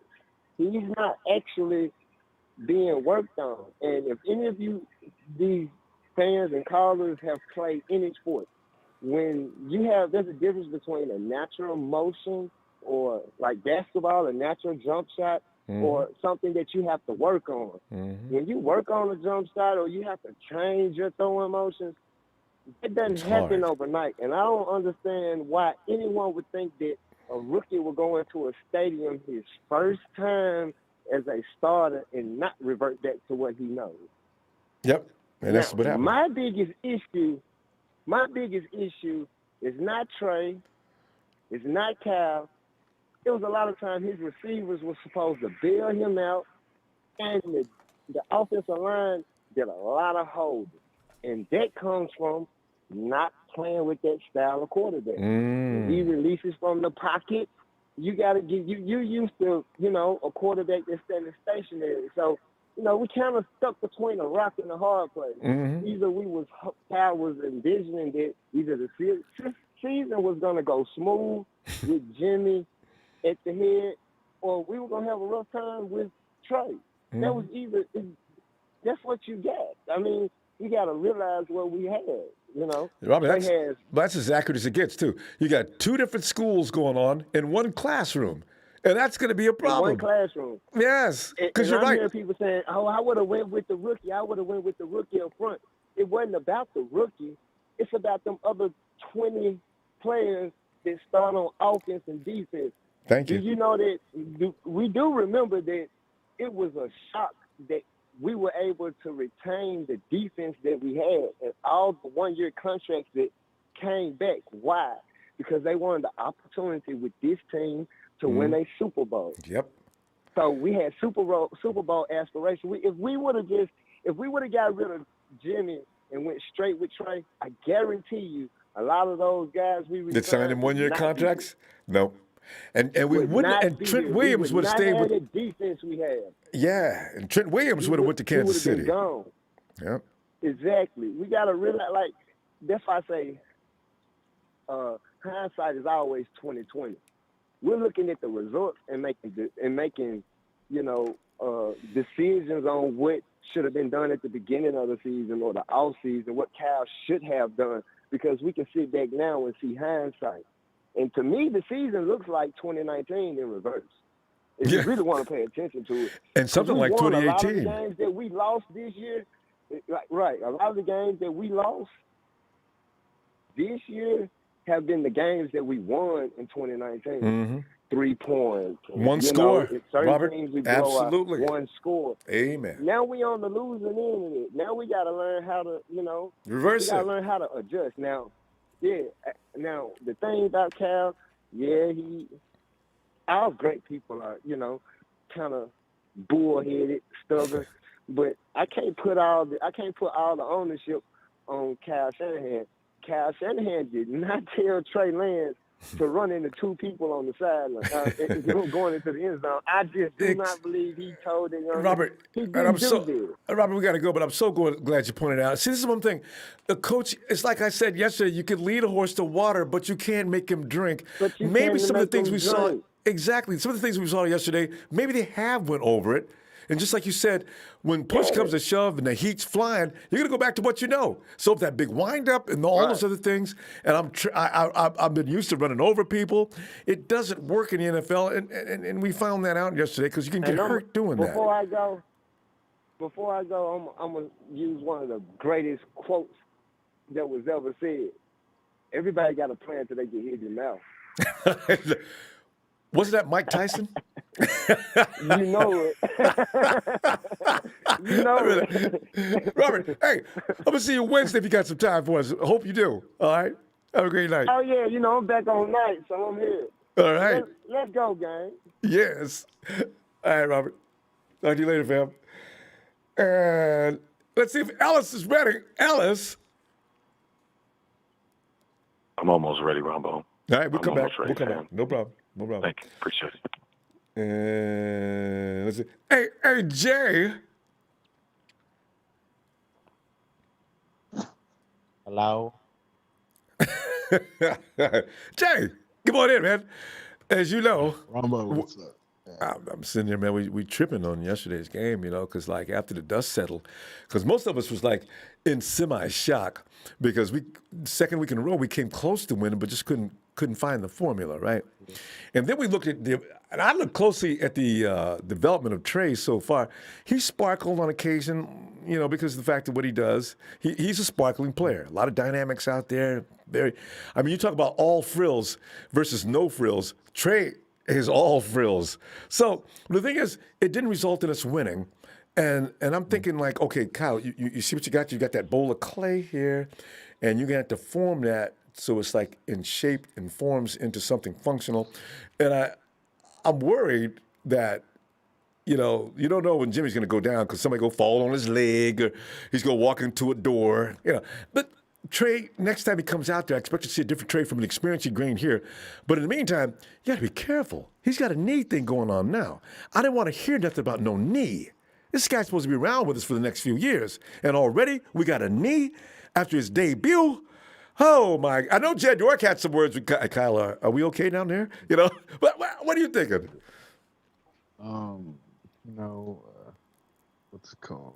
I don't even trust Kyle to develop Trey or, Rich Gangarello because he doesn't even have a track record of, developing a quarterback. So, I want to change Trey's quarterback coach, Rich Gangarello.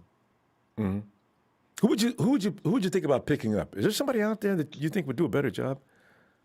Didn't like Jeff Garcia said that he wanted to. Oh, yes, I remember that, and they didn't even talk to him, or even Steve Young while he's on TV talking. Steve, why don't you come down and offer something, anything? If you just stop down once a week, if you got time, you're in the Bay Area anyway. Young likes him so much anyway. Yeah, Trey showed some glimpses, and if he was, what's it called? Once he's fully developed, he's gonna be pretty good. So, I wish Kyle, I don't know, man, if he could develop a quarterback. He has no track record of, developing a quarterback. So, but honestly, though, Jay, that may be one thing about Kyle. Though wherever he's went, the quarterback did get better. Now I don't know about rookie quarterbacks other than RG3, but do you know once upon a time that what's that guy we had in 2018? He brought over with him C.J. Beathard replaced him. He was actually good in Cleveland. What is his name? My God. And then you look at Matty Ice over in Atlanta. He made him into the MVP. But you're right. He hasn't started from scratch other than RG3. RG3 got MVP not MVP, Rookie of the Year, I believe, that year. So we can't really say he's not capable because he's also been known as a quarterback whisperer. So, I don't think CJ and Nick would have been better than they were with anybody else. So I don't know. Honestly, I think Kyle, he didn't want Trey Lance. I think he wanted keep Mac thinking that Jones, too. to be I honest. wonder. Honestly, it sounds like a fact because John Lance, I think he wanted Trey Lance, and honestly, that's the right choice because in this day and age, the pocket collapses quick, so you always want a mobile quarterback. Seemingly, almost no matter how good your offensive line is, they're coming in. Yeah. But honestly, that was the right choice drafting Trey Lance because he has so much potential, and he made some pretty good and bad plays yesterday. And once he develops, that's expected. I mean, he didn't play last year. He's got 1 year of college football. He's basically a high school kid that had one good year of college. So what he just turned 21. I expect this from him. Yeah, he's only 21. So he's got to see a lot more things too, Jay. He's got to see a lot more things come out. Now, next time he goes into the end zone, when he sees guys stacked up there like that, first he's going to look and see he's already drawn them to drop that ball off to whomever is leading over there, right? Elijah Mitchell or Juice. Or take the high route, go up over that and just extend the ball. Be careful. Don't let them knock it out of your hands. But when they go low, you go high, Trey. And they'll be sitting down there looking at you scoring that touchdown. So, don't challenge people because he's big and strong, and that's what he's used to. One of the things I enjoyed about Trey watching his videos, Trey be running down the field after he broke through the initial front line, and them little cornerbacks be bouncing off him like gnats. But it ain't like that no more. There's some big boys in the NFL, so you got to be careful. Yep, and I want Trey to, practice throwing a spiral ball, some of his balls are, whatever. The football is, wobbly. I don't know. What is Rich Pangarello even teaching him? See, that's what I'm talking about. He should be doing drills. Throw the ball. I see him doing a drill on freaking YouTube, a freaking 5 seconds of him, what's it called? I don't even know, moving up and back in front or something. I don't even know. It's a throwing drill machine or whatever it is. But here's the thing, and also we're getting mad at the wide receivers because it seems like every time the ball hits one of them, they're like, why can't he catch the ball? Catch the ball. I know why, because they don't have chemistry together because they got to get that chemistry. They got to play together. So that's the only way they're gonna know how to catch his freaking football. At first, I thought it was because it was too hot, but it's too hot, and maybe he's need that chemistry too. How do you teach that? Okay, so you got to work on that long wind up and that drop because somebody's gonna knock the ball out of his hand because as soon as players are first thing they're going to do is when they get behind the line of scrimmage, if Trey's not looking or if he's not blind or something, the first thing to do is look for that arm to go back and knock the ball out of his hands. He's got to make that motion more compact, quicker. That's going to take a lot of time. It's like Mike, who's that just pointed out, you know how you play basketball, Jay? You know how you got like a certain motion when you shoot? Every coach says, make sure your elbow's pointing toward the net, you get the hand and make sure to follow through. These are things that some guys don't even do. And Jay, they got the best jumper. They got the best outside shot, but it's unorthodox, but it works. What Trey's doing works for him. I'm wondering, can they teach him not to do that? You know, because we never could do it with Kaepernick either. He had the same issue. Big windup. I think they were timing his balls, right, or whatever. Like they're tipping the ball out. I was mad at that, honestly. I was like, what? Yeah, I thought he could see over that. They just threw their hands up in the air. Probably because they could see the motion he should have coming. pump faked or something, and then he should have fucking threw it or something. Experience. Jay, good to talk to you, fam. I'll look for you Wednesday if you got some time, huh? Yeah, you have a good day. You too, fam. And we're gonna go back and check on. We got some people up here. Let me see it. Jacoby Luckett. I love these names. The reason the passes sail is because the majority of the passes plays are over the middle, and they have to go over the D-line's hands. I was going to mention that. For Trey, I can give him that excuse. For Jimmy, some of those high passes, Jimmy's throwing that ball. He's a swing pattern, and that ball sails. And George Kittle damn near killed him last week. The thing is, I'm seeing that all over the league, though. High passes are not limited just to our passing group. I don't know if it was coach or somebody else pointed out, it's the front foot. Our guys are doing something wrong. When they off the front foot, it has to be in the right place. Or yes, the ball's going to take off on you. Because when you throw them with the velocity of an NFL quarterback, that ball's going to hit. I don't know how many miles an hour it's going, but it's not going to be you or I throwing the ball. That ball is going to take off like a bullet. And when it does that, it picks up velocity, and the way the ball is designed, as it rotates, it could hit a wind current. I don't know what it's hitting. There it goes. The motion is this, right? If you could get this, but you don't because the ball goes in the dirt, it's difficult. It's not as easy as we think. Brady does a really good job in that and held a whole lecture on one time. He says, you know what? Referees are throwing the flags on the defense for the quarterbacks, guys getting hurt. They should throw it on the quarterback for not taking care of his receiver. And Tom was damned right, too. Hey, Big Boy Lewis says Kyle needs to do some soul searching during the bye week. He needs to humble himself, self-scout, and bring back the magic. He has writer's block. Wow, Big Boy, that's an interesting observation. Writer's block. He's stuck off and he doesn't know which way to go from here. T. Breeze says trade Banana Shanahan to the Raiders for first round. Let's go. Did you know Trez is not in favor of continuing with Kyle Shanahan? I just want to know what the replacement would be. I like Shanahan still. I know if his head's in it. And I've already said, I go down on record saying, I'm concerned, well, Shanahan's going to quit at the end of the year. Ellis.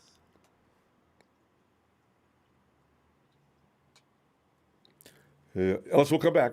All right. Santana.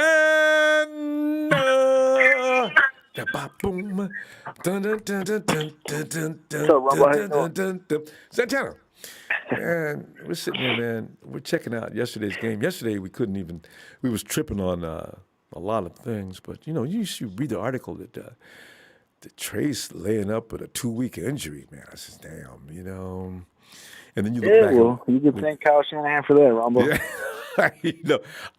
Okay, but outline, speak to that. Now you're gonna give Kyle a full blame. Give me some reasons why, so we can digest that. He's getting a full blame because he showed up to a game with a half-assed play calling game.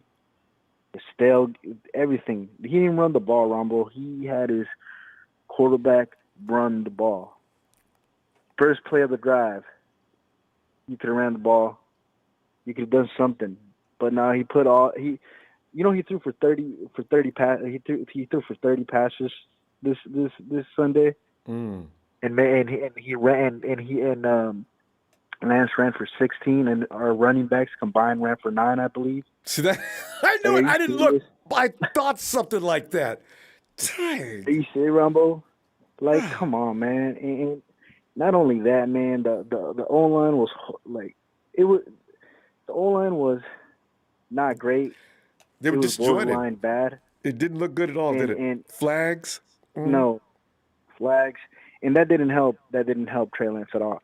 Remember when I called you? I think it was Friday night. What did we talk about? We talked about run the ball. You know, you got Trey Sermon, Elijah Mitchell. Just run the ball, right? And then we also said that I also said that we had to give Trey Lance third and manageables, right? Yes. It was first and 20, anything but first that, wasn't it? 15s.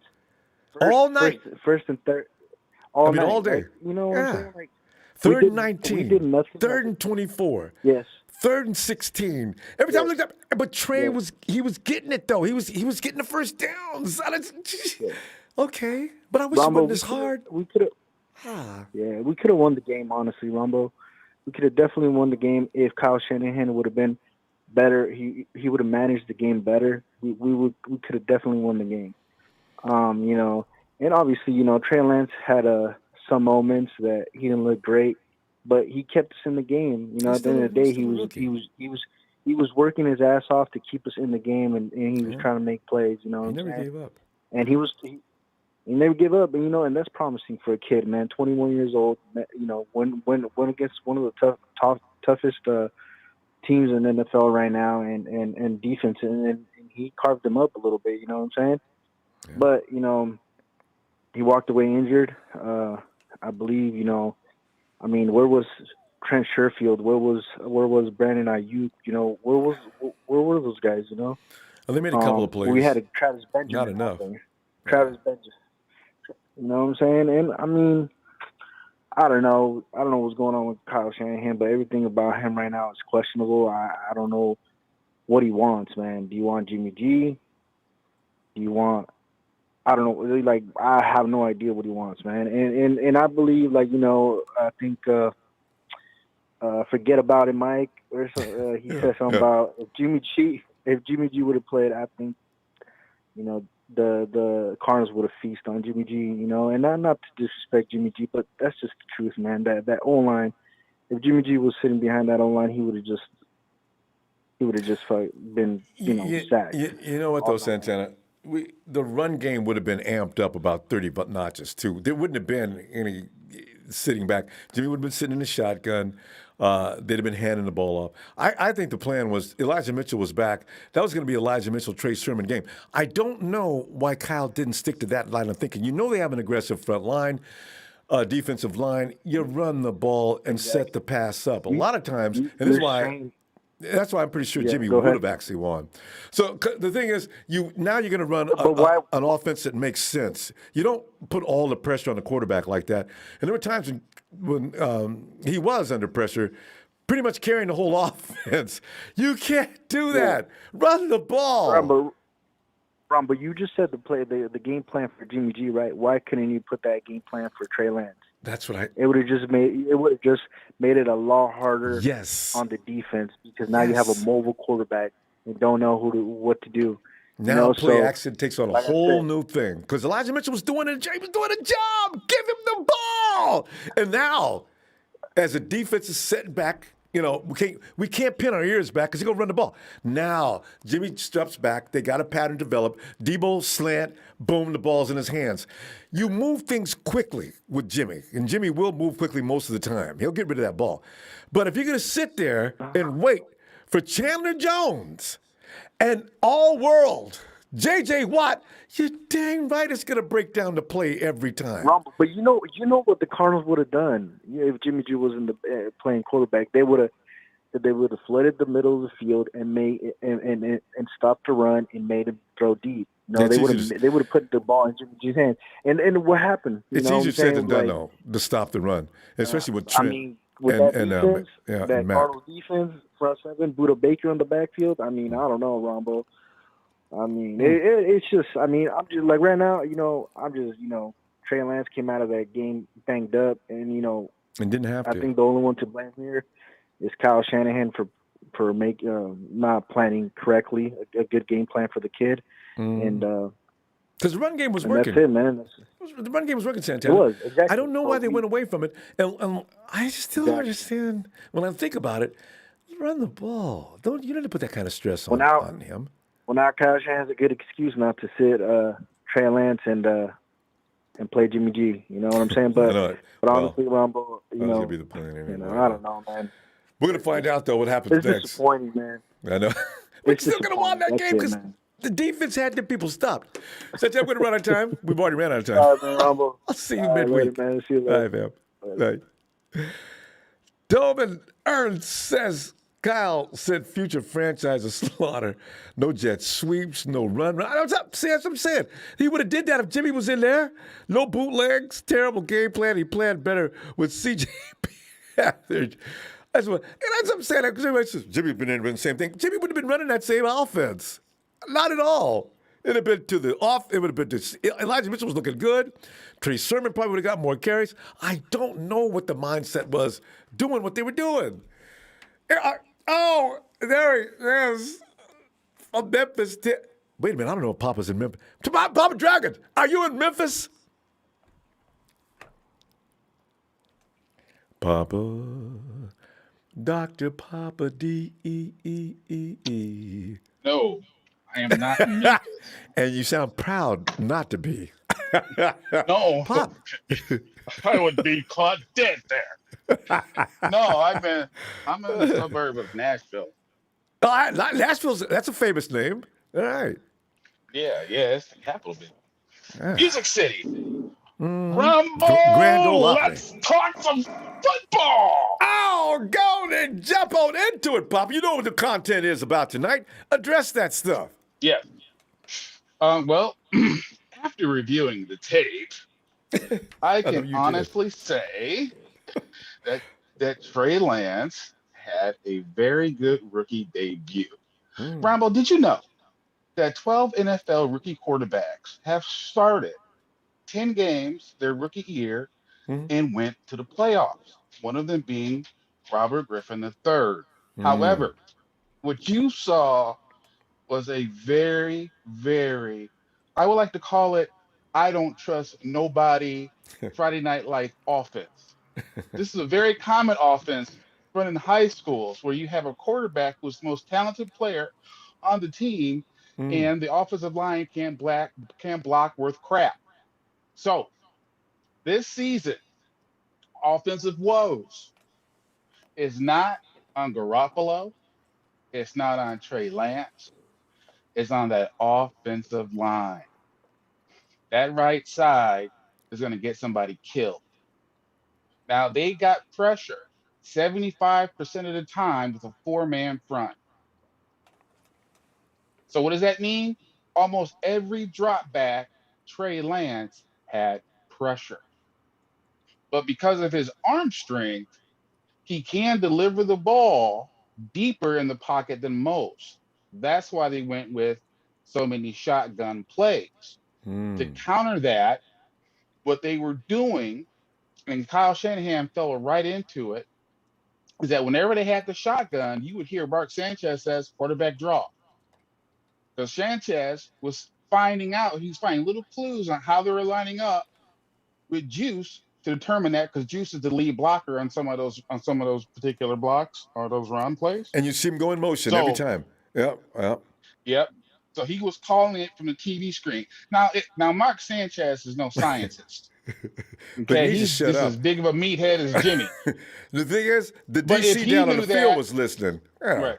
But if he knew that, the defense knew that. Just like they knew when Juice lined up under center, he's going to sneak it. They were well scouted, and the Niners were woefully unprepared. But again, when you are a smart person, and Kyle Shanahan is smart, people like him don't have good people skills. They come off aloof, they come off arrogant, and they come off like they don't care.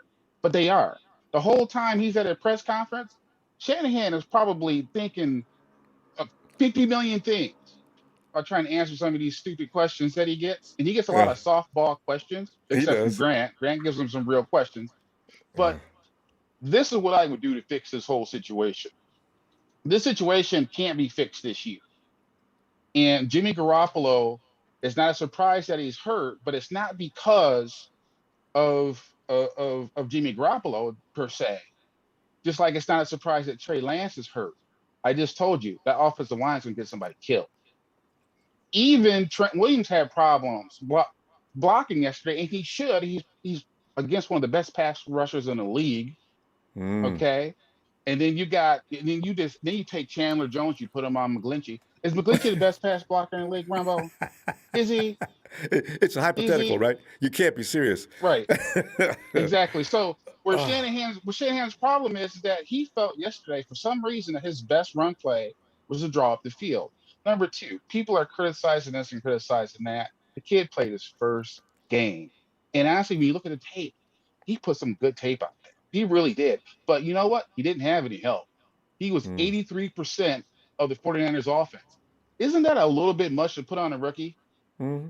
That's on the coach. That's on the coach. Got saying You can't have running drop backs. passes. Yeah. You can have drop passes. And so I don't want to echo what everyone else is saying for the most part. I want to correct just a couple of things. The one thing I want to correct is this whole throwing motion thing. I saw Josh Allen do the same exact thing throwing motion wise that Trey was doing yesterday, except guess what? They are whooping butt. And no one says nothing when you're whooping butt. Okay? Yeah, well, so there's throwing motions is almost it's irrelevant unless there's a problem. The problem he has with his delivery isn't the big part of it is the big windup because it does kind of clue the defense. He does have to shorten it up and fix it, but he's got to fix his release, and that's why the ball's wobbling. So he'll fix that. That's fixable. He'll fix that in time. Well, Doc, call Scangarello and see what they're doing about that. You know, I mean, he came in like that. The problem, right? The problem is right now is that Kyle Shanahan, Jed faces a catch-22 if he fires Kyle Shanahan. Remember, Kyle Shanahan didn't want to come to the 49ers. And it wasn't because he didn't like the 49ers. It was because of the Yorks. Yeah. So Jed York has to be very careful. He gave the guy a 6-year contract initially, and then he extended him. So personally, I think Kyle's going to get it 6 years. But if I'm Jed, I'm like, I want you to bring in some quarterback coaches. I want somebody working with Trey Lance. Okay. Now, who I would bring in? I would bring in Jeff Garcia. That's who I would bring in. Now, let's say that they mutually agree to part ways. Real quick, I Doc. would keep John Lynch in place. Yeah, keep John Lynch in place, and I would actually look to bring in Garcia. I think they need to keep as much continuity in the organization as possible. Otherwise, you're looking at a full-blown rebuild. And he wants so they need to have somebody come in. Yeah, they Right. need to have somebody come in that doesn't change the offense, that can develop Trey. There you go. That's I like it, Doc. I like it. I think you should call. I really think you should pass that idea. I wonder if anybody else already said that. All right. Hey, Doc, I'll see you Wednesday, all right? Yep. All right, fam. All right, Good man. stuff. All right, As per later. usual. All right. And let's go check out Frank. Hey, Frank.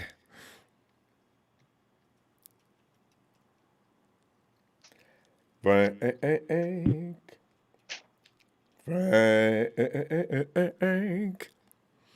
All right, Frank, I'm going to come back to you as we go to Black Goldberg, BG. Come on in, man.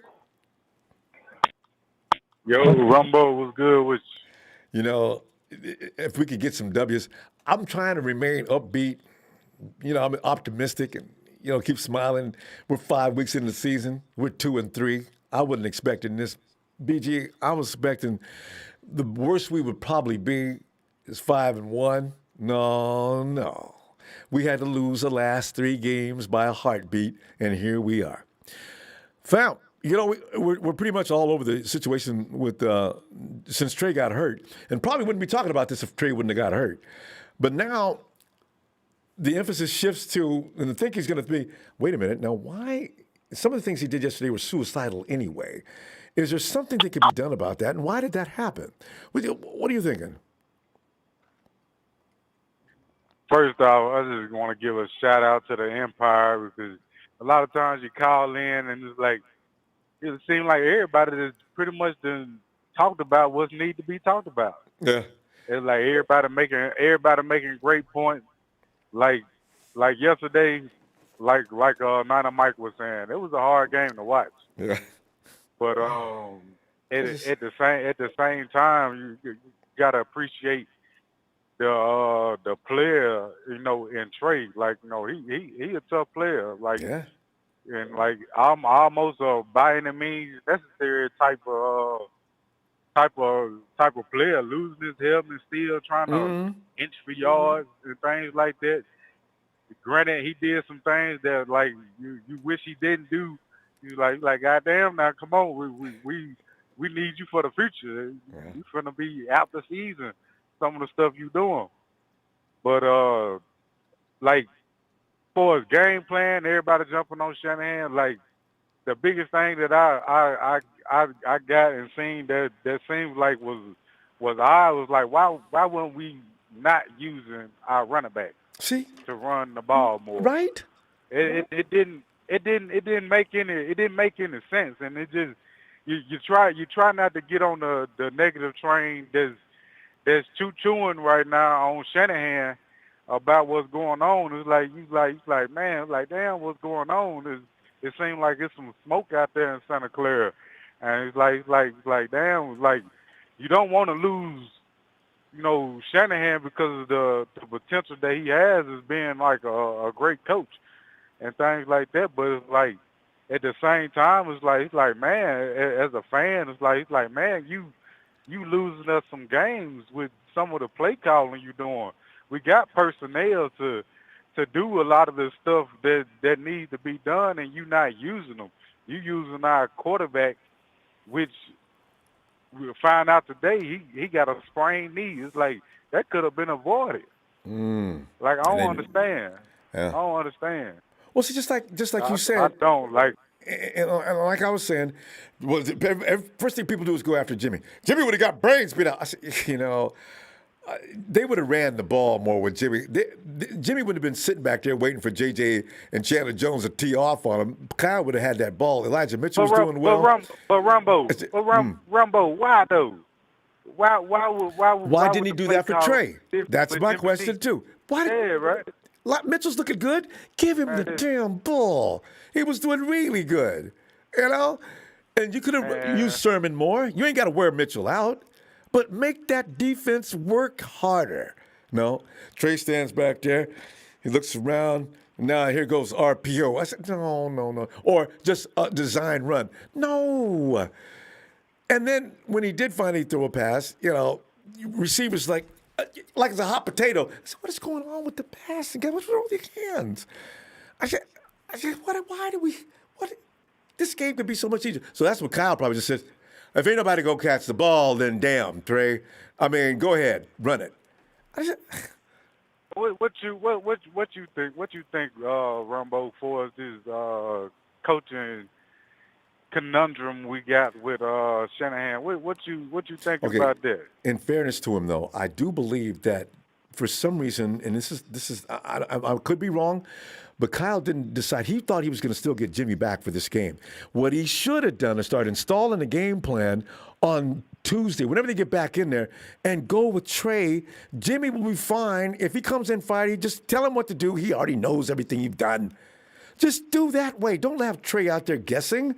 And then when you call the plays, of course he doesn't really fully understand what you're doing or how you want it done. You haven't went over it with him enough. And I hope I'm wrong, because that to me sounds so unprofessional. Kyle, I still love you, man. I just wonder what happened. It sounds so unlike Kyle. That's what it sounds like. So unlike him.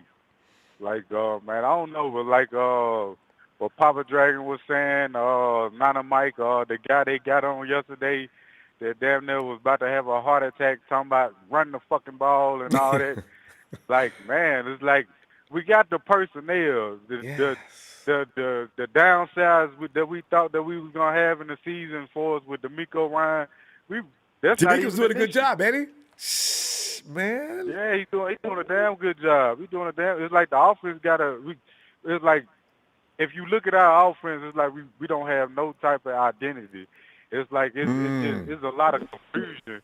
It's a lot of confusion, and it's like it just leaves you wondering like what is going on, and if we seeing it, everybody around the league seeing it. It's and preparing for like, it. Like, Goldberg, we're gonna go. I'm honest. Yeah, but I'm gonna say this. Just a big shout out to the Empire. A shout out to you, man. I swear, it's like being in a barbershop getting on these phone calls. Don't bring that up. I used to love the man, barbershop it is. situations. It's like being in. Boy, we go. I be wishing I'm in a chair where I'm listening to you. I'm just getting shaved up and trained. I hear you, Phil. We gonna go. And I'll be looking for you on Wednesday and see what else develops. Kobe, you're a truck driver, right? Yeah. You know it. I just want to make sure of that because I was counting them down. Goldberg, I'll see you Wednesday. All right. Frank, come on in, Frank. Frank. That's the second time on Frank. I think Frank's done. I see a T. T? Hey, what's up, Ronbo? T, how you doing, man? We're sitting there going over we're trying to figure out what was wrong with that game plan yesterday and why that game plan. And because Trey got hurt in the process. Of course, I don't know if looking for people to blame is the thing to do, but that's what we seem to have fallen into. I think there's a lot of designation of blame, but I don't want to impose my own thinking on everything. But what are you thinking, Frank? You want to know my honest opinion? Please. Fire every. No, I'm just kidding. No, I'm joking. But yeah, I kind of like what everybody was saying before. I didn't really get to hear everybody else's opinion, but what I seen it just looked off, and it happened again. Like these last couple weeks, the offense, whoever, regardless who the QB was, it just looks off and just looks like. I described it as like it's like watching paint dry. It's just like it's maddening. Like everything we do, there's like a negative effect, and I don't know like what to do to stop it or how it could just be like fixed. You know. T, next year, are you going to go for a different kind of offensive lineman? You know, it's like you need to have offensive line. Even Russell Wilson's offensive linemen do a better job of pass protection when the quarterback busts out of the pocket. Our guys seem to be a little confused with that. Like, that's the cold part. His line is, I can't even, man. And then they seem to do a better job at times. And it's they're used to what is really going on here? Yeah, they are used to it. They're used to it. Yeah. Our guys aren't. Yeah, it's unfortunate, but they have to start getting used to it, you know. And they should be able to. And the play calling annoyed me. I'm just like, bro, where is Ayuk at? We all ask this question every week. Where is Ayuk? Where's the jet sweeps? Like, what's really going on here? You know. I ask that every week now, and it's maddening. Well, honestly, I don't think that Trey's up to it, and that goes on Kyle. Kyle, you got to get him ready for everything we do. I don't think that he's got him up to speed for that stuff, and that's why I say he's only going to have him do the things he's comfortable doing. Well, apparently, what we saw yesterday is the only thing he's comfortable doing. Question mark. I don't know. And considering that, he did a good job. Yeah. Like, I'm not mad at him at all. And you can't be on the field. Like, dude, we were in that game. With everything going on, we were in that game. He kept us in that game. Like, him and the defense. To the best that he could. And the defense. The defense played their butts off. And it's just like we should have did more to help him out, you know? Score, yeah. Just score. We got to find a way to score. There's got to be other ways. Because as good as the Cardinals are, they're not that good. The Rams are scoring on them. I mean, they've been scored on this year. They're not just – their defense is good, but not as good as we made them look yesterday. Ronbo, I expected to get blown off the field To be I honest did with too. you, That offense, I know. I was scared. and just like it's confusing. You know what this reminds me of? What? 2017, 2018. I know. Starting It's like over we're again. right there. A little bit. Starting over. It's like we're right there, but for some odd reason, we can never finish over the hump. Over the hump. We've seen it. This has been like the theme for like 5 years now. We're always right there, but we can't finish. Like it was like that in the Super Bowl. We were right there, couldn't finish for some odd reason. Well, hopefully we learn. I've been saying that for years. Hopefully we learn from mistakes, but I'm not sure if we're learning from these mistakes. It's kind of strange. And once again, can we get Dante Johnson off this team? Hey, he made a play yesterday. He made a good play. Made a play. Yeah. He made a play. Still, I don't know. Well, he'll be back next year too. So Oh, facts. That's facts. All right, fam. I'll tell you what. We're gonna be back midweek and see what's up. Be looking for you, huh? It's all good, man. You be smooth. Yeah, you too, T. And hey, Jay. What's up, Ronbo? Jay, we're sitting there trying to. Everybody's got their own ideas as to what's going on with the organization, whether it be unpreparedness, whether it be maybe the fact that it was just not. I don't know. Jay, we're trying to understand how in the world did the man run the ball so many times that they finally got hurt. We're lucky that the game was only 4 quarters long. Well, Jay, what are you thinking? I don't know, man. I think he out-schemed himself. I think he thinks way too much, and he tried to out-scheme people, but I think he be out-scheming himself. He try to do all these cute plays that doesn't and I'm with everybody else, man. I think he should have ran the ball. He put too much on the rookie's plate. I think we got the team out of all the rookies. I think we got the best team that has a rookie quarterback. Oh, without we can all agree with that. Yeah. You know what I'm saying? So all you had to do is have Trey Lance play, manage the game, and you could have put the game, let the running back be the heavy dose. I mean, I'm saying you just can't. You just couldn't put all that on Trey Lance's plate. You know what I'm saying? He played his heart out. He had me amped up, and see the way he was playing.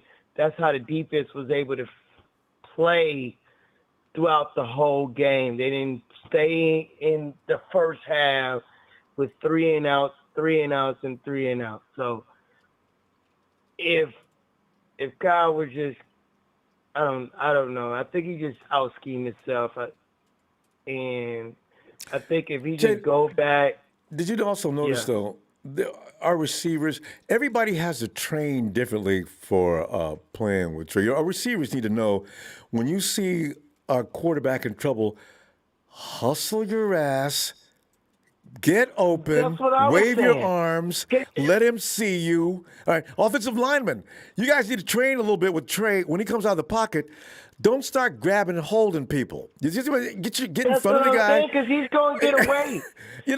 He's elusive. They're not. And this is another thing, Ronbo. He was looking to throw down the field. It was a lot of times he hesitated to run because he was too busy looking down the field to throw the ball. And our receivers was nowhere to help him out. So guess what he had to do? He had to run the football. Because guess what? He was looking down the field most of the time. When it wasn't a design run, he was looking down the field. No, all the time. So All the time. Every time he done that, he was doing that. And that's what I'm saying. Yeah. Then I look at Ayuk and Debo not so much because I think Debo was doing that. But Brandon, Sherfield, everybody else, Sanu, especially you, Sanu. How many times Brandon and Ayuk been on the field? Brandon and Ayuk. You can count them. That's what I'm saying. Ronbo, this is what I don't understand. All of the players that we had that wasn't about nothing, he will play them. But when we got people like Brandon Ayuk as a star, we could, you know what I'm saying? Utilize him. We drafted him last year, our second first-round pick in the first round. Use him. Yeah. He's not a bad receiver. Why are we having him on return? That's another thing. Why are we putting him at return? You couldn't put Gets his Trevor brains knocked Benjamin out. at return? Yeah, got his brains knocked out 2 weeks in a row. And That's I not guess they good fired coaching.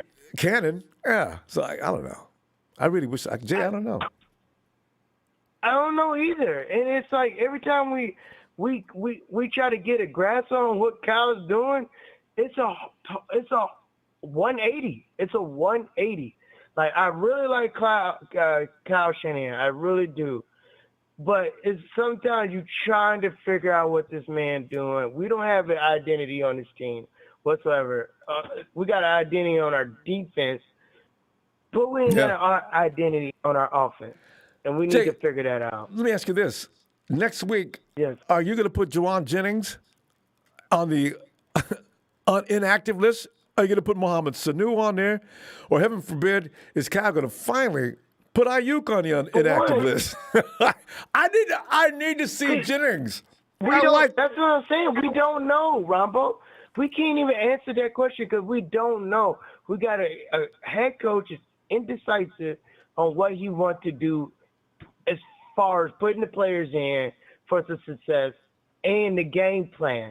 We don't have a clue. We're out here wondering what our team is going to do because we don't have a clue. Because 1 minute we'll run heavily, we would, you know what I'm saying, we'll put Jimmy in. Okay, when Jimmy's not healthy, we'll put Trey in. When Jimmy's come back healthy, we'll put Jimmy. And then we'll have a whole different game plan. Yeah. That's what I'm saying. It doesn't make any sense, Ronbo. Well, tell you what, fam, I'm going to see you Wednesday. I'm sure Kyle's going to have his head cleared by then because I think he's mad as hell, too.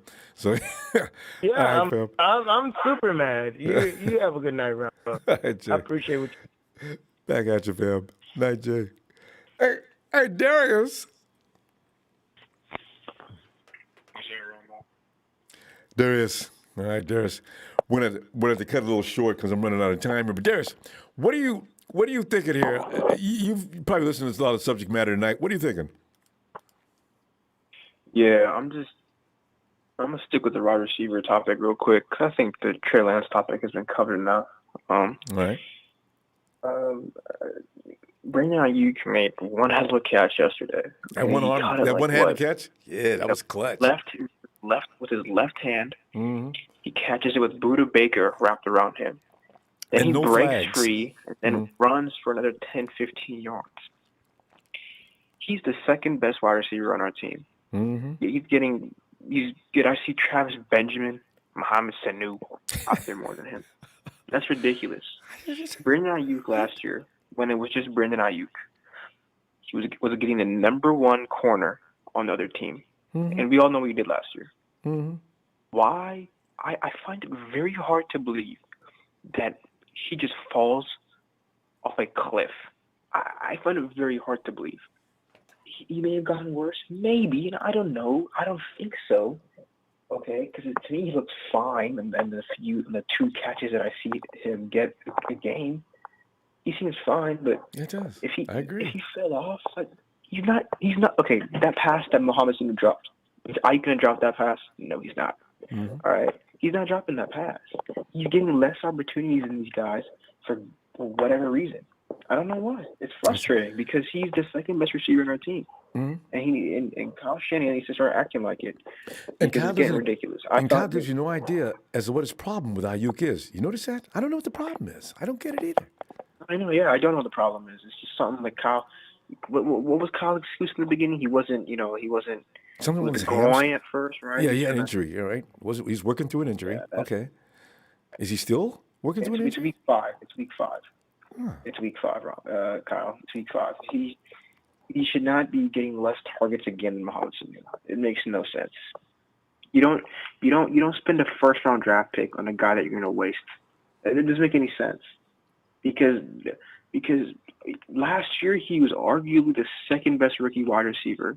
For a If you long want to time. make an argument and put Yeah, him and CD. Exactly. yeah. So I don't know what's going on. He's a with good Kyle. route runner. He has good hands.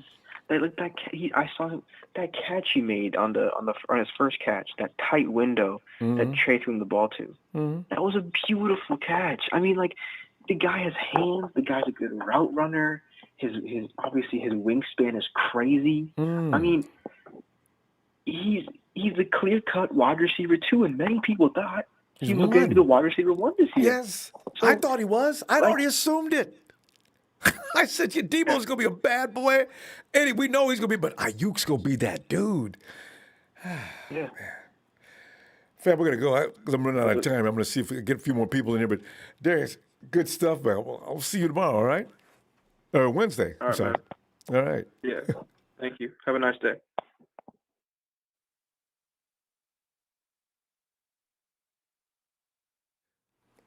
Ronbo. Yo, Ellis. It's your dog. What's happening? Hey, Ellis, man, we're sitting there. Everybody's like in a cloud, man. We're trying to figure out what in the world is going on.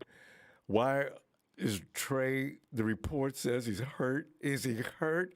How come? It's weird. Jesus. Yeah, and it's crazy that they're saying, Kyle, that he might be in question of even being prepared for the Colts game, as if 2 weeks Jimmy's away. not actually going to even be ready. I see what you mean. Yeah, he doesn't know which one's going to be ready. Yeah, very, very, very strange.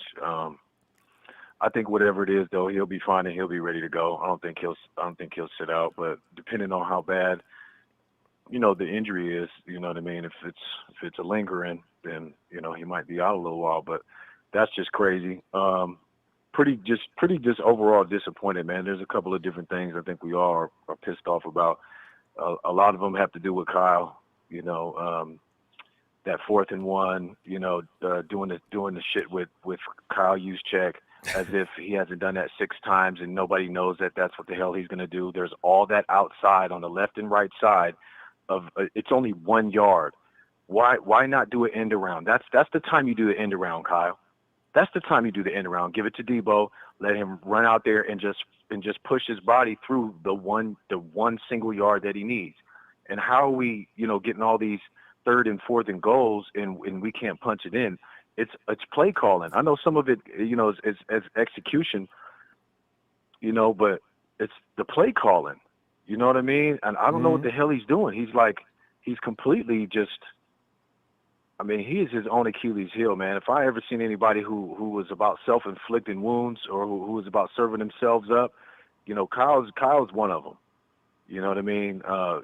Trey, when he's moving in the pocket and he's jumping around, he's got to get that arm down. When you're up and you're that tall, he's got to realize and understand his dimensions. When you're that tall, you think about your wingspan and all of that. When you're letting go and releasing the ball, and you're trying to get it accurately to, your guys, you have to give account for your stature. So you bring your elbow down, bring the arm down so you can get the ball to a certain spot. That was just on a couple of passes. That interception, he should have ran it. He had all that field, all that real estate. He could have just ran it. Kyle Juszczyk is sitting out there wide the hell open most of the time. I keep saying it, but it's like it's not being, factored in. You know what I mean? Obviously, Kyle's not seeing it. When they're looking at the damn tape, they're not paying attention to that. They should be looking at the other options, not just where you messed up at in this play. When I looked at tape, I'm just saying those are the things I looked at. Were my other options that I had available to me here if this wasn't, or if this play didn't work out for whatever reason? You always want to do that, and I'm hoping, man, that they're doing a lot more homework than they're really doing homework. Shit, not doing a lot more homework than they are, because clearly there's still mistakes that are there and they're repetitive. It's the same old things that keep happening, unfortunately. I just don't want our defense. Our defense is getting discouraged, Ronbo. They're getting tired of it. Fred Warner's getting sick and tired. These boys are busting their asses, Rombo, and our offense has to pick up the pace. Yeah. They're not getting any rewards, and they're getting burnt out. You know what I mean? They might as well. They're running damn marathons on the other side of the ball for us. You know what I mean? We just can't continue to keep undercutting and shortchanging our guys like that. You know what I mean? It's not fair. No, I agree. It'll get better. But, I got to believe it's got to get better because it can't get any worse right now. They look all disjointed and come on, guys. What are we working on during the week? Oh, God. Pros. Yeah, definitely. Well, fam, I know we're going to go because I got to get out of here a little earlier than I wanted to. Yeah. But let's see you Wednesday, all right? Yeah, no, definitely, Brother Ronbo. And why the hell get a kicker if you're not going to have him kick, Kyle? No. Why go out of the way and get a kicker if you're not going to have him kick? One of those 3-point. Look, 2 of those 3 times we get field goals. That's 6 points. Trey punches it in 1 time. We get the game. Yeah. I mean, it's so easy. You know, those points add up. But anyway, hopefully we'll get there because if we're still doing this shit in week 8 or 9, the season is pretty much down the toilet bowl. Yeah. But peace and love, Brother Ronbo. We got to do better. And we'll see better. Shout out to the Niner faithful out there, man. Shout out to production. Thank you for waiting for me, family. I was no problem on the phone, you know what I'm saying, trying to handle business, but I appreciate you as always, family. Peace and love. All right, Dallas. Appreciate you, fam. Talk to you later. All right. Respect. Peace. Oh, yeah. Bye-bye, Raiders. Yeah. We'll joke about that later. All right. Hey, Trez. Ronbo, what's going on? Trez, I knew you'd be. I had a feeling Trez will go in here in a minute and tell us how it is. Well, Trez, your observations on the dilemma that's going on in the streets of Santa Clara. Hey, Brian Balder said it better, Ronbo. Did you see what Brian Balder said? No, I haven't checked it out. Shanahan. Yeah, go check him out. He put it on Kyle Shanahan. Did he? You know what I'm saying? Mm-hmm. Hey. And I've been only saying it for what a whole 2 years. You know what I mean? Yeah. And what can you say? I don't want to toot my own horn, but hey, I'm just trying to tell you, the writing's on the wall, bro. Writing's on the wall. And everybody that came in and pretty much summed it up too. Hey, what more can you say? But I will say this though, Ronbo. If you had a coach that gave you a 9-23 record, would you accept that? No, what's the question? If I was what? I said, if you had a coach that gave you a 9-23 overall record, and maybe I was the owner or something like that. Yeah, no, that would be that'd be real difficult. That was Dennis Erickson. Dennis Erickson. Mm-hmm. He was fired from the San Francisco 49ers. Yep. Okay, if a coach gave you an 18-37 record, would you accept that, Ronbo? That's even worse. It means I stayed with him too long. Mm-hmm. Okay, that was Mike Nolan. He got fired from the 49ers. Okay. Yeah.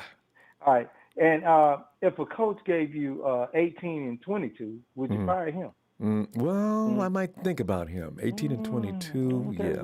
Well, you fired him though. That was Mike Singletary. Yeah. Okay. Yeah. And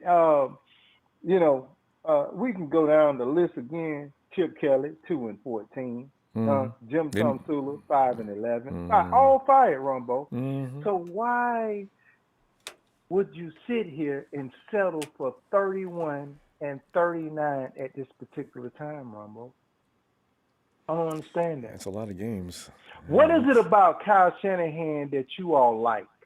Because I keep hearing a bunch of guys say, I keep hearing a bunch of you all say, I like Kyle. Well, you damn sure didn't like Dennis Erickson. You damn sure didn't like Mike Singletary. I did like Mike. You damn sure didn't like Mike Nolan. You damn sure didn't like Chip Kelly. You all wanted them fired. So what the hell? If you didn't settle then, why are you trying to settle now? TNT bring the heat, Ronbo. Bring the heat. We here to put the gasoline turn the fan on the fire. We here to bring the gasoline and put it on the fire, Ronbo. Enough is enough. It's time for Kyle Shanahan to ride out with this monkey banana Shanahan show. It's time to go. Trez, all I want to know is that's he fine. He lost the team. They don't believe in him no more. It's over. But who you you know gonna what? get? Out here got your rookie quarterback hurt, Ronbo. Already. Yeah. Huh? I just want to know who you gonna replace him with. Did that remind you anything? Did it remind you anything though? Boy. RG3, got him hurt, doing his same clown stuff, you know what I mean? I do. I really do. I'm just scared of the unknown, Dress. For me, I don't know about everybody else. You keep saying who we're going to replace. You keep saying who we're going to replace him with. Yes. We're going to replace him with a new head coach. That's who we're going to replace him with, Ronbo. Don't even worry about who it is. It's going to be a new coach. That's who. But worrying about the tedious things, because the record says what they say, Ronbo. People lie, but the numbers don't. The numbers don't. You are what your records say you are. He's a losing coach. And you know what, Ronbo? We had it all wrong. We all thought what we say. Hey, Jimmy is not Kyle's guy. That's a lie. He is. If he really wanted Matt Jones, then that he is. He really was his kind of a quarterback. He really is. Because guess what? He haven't had any success with anybody else but Jimmy G. So that's why he keeps reverting back to Jimmy G. That's his guy. Quit saying he's not. That's not Cal. Hey, everybody kept talking about, oh, you finna see now Cal finna really open up the playbook. I know. Ain't nothing to open up. But that's a subject for a whole show. No, there's no other playbook. They got two quarterbacks that handle it differently. I know. Tress, fam, we got to go. Well, I know you got to get out of there, because I got to go here shortly. Shout out to TNT, the whole family, Ronbo. But we here to pull the gasoline, Ronbo. I seen that, Call the fire department. Yes. Yes, sir. I just. I'll see you midweek. I hope you got some time for us. Appreciate you, fam. You know this. All right. Bye, Tress. Hey, Tony. Ronbo, how are you this evening? Tony, man, we're like, I meant to congratulate you yesterday on that Jets win, too. I looked at the book again, like, oh, hey, Atlanta, Tony, his team won against the Jets. Good. Over in the UK. Well, yeah. Yeah, and everybody, the whole panel on the NFL Network, across the board, Michael Irvin, Rich Eisen, all of them, Cynthia Freeland, they all picked the Jets to win. See, ain't no respect. No respect. And that's because they just got through winning. Who'd the Jets beat the week before? Tennessee without Julio Jones, without A.J. Brown. See, and they misunderstood why the Jets won. Exactly. See, yeah. Exactly. So, delighted. Well, Tony, man, Gruden's out. Who goes to – I'd love to hear who's going to replace Gruden over in Oakland? They were talking about some coach. I don't know. I've never heard of the guy. I don't think he's a defensive coordinator. But I've been telling Ray Carlos and Larry Hoover that Chucky was going to get fired, but for the reasons that you and I were talking about, no playoff appearances, losing records.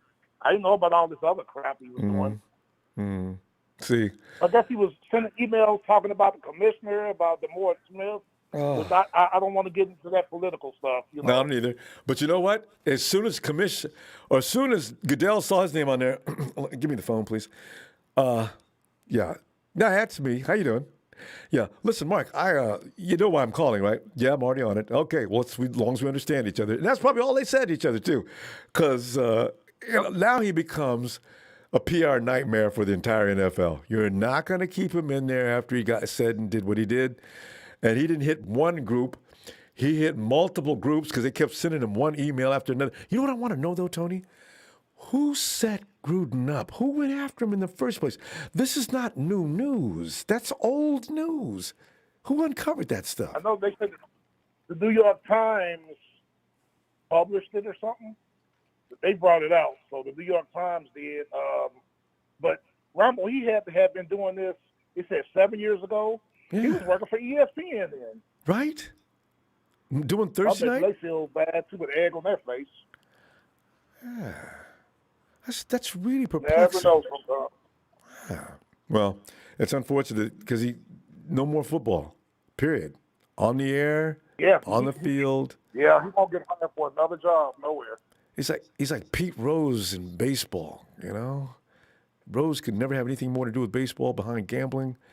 And I kind of feel bad for him because someone in the chat said that Gruden is jealous of all the big wigs, the owners and stuff. Gruden's jealous of them. I don't know if that's true, but Ronbo, I got some news for you. Go ahead. Bad news for me. it could be good news for you. Now, when we flew over to the pond, I think I mentioned to you that Calvin Ridley stayed back. They put him inactive for the game for personal family reasons. Right. I'm starting to hear rumbling that he's not happy because everybody got on him at the Washington game the week before.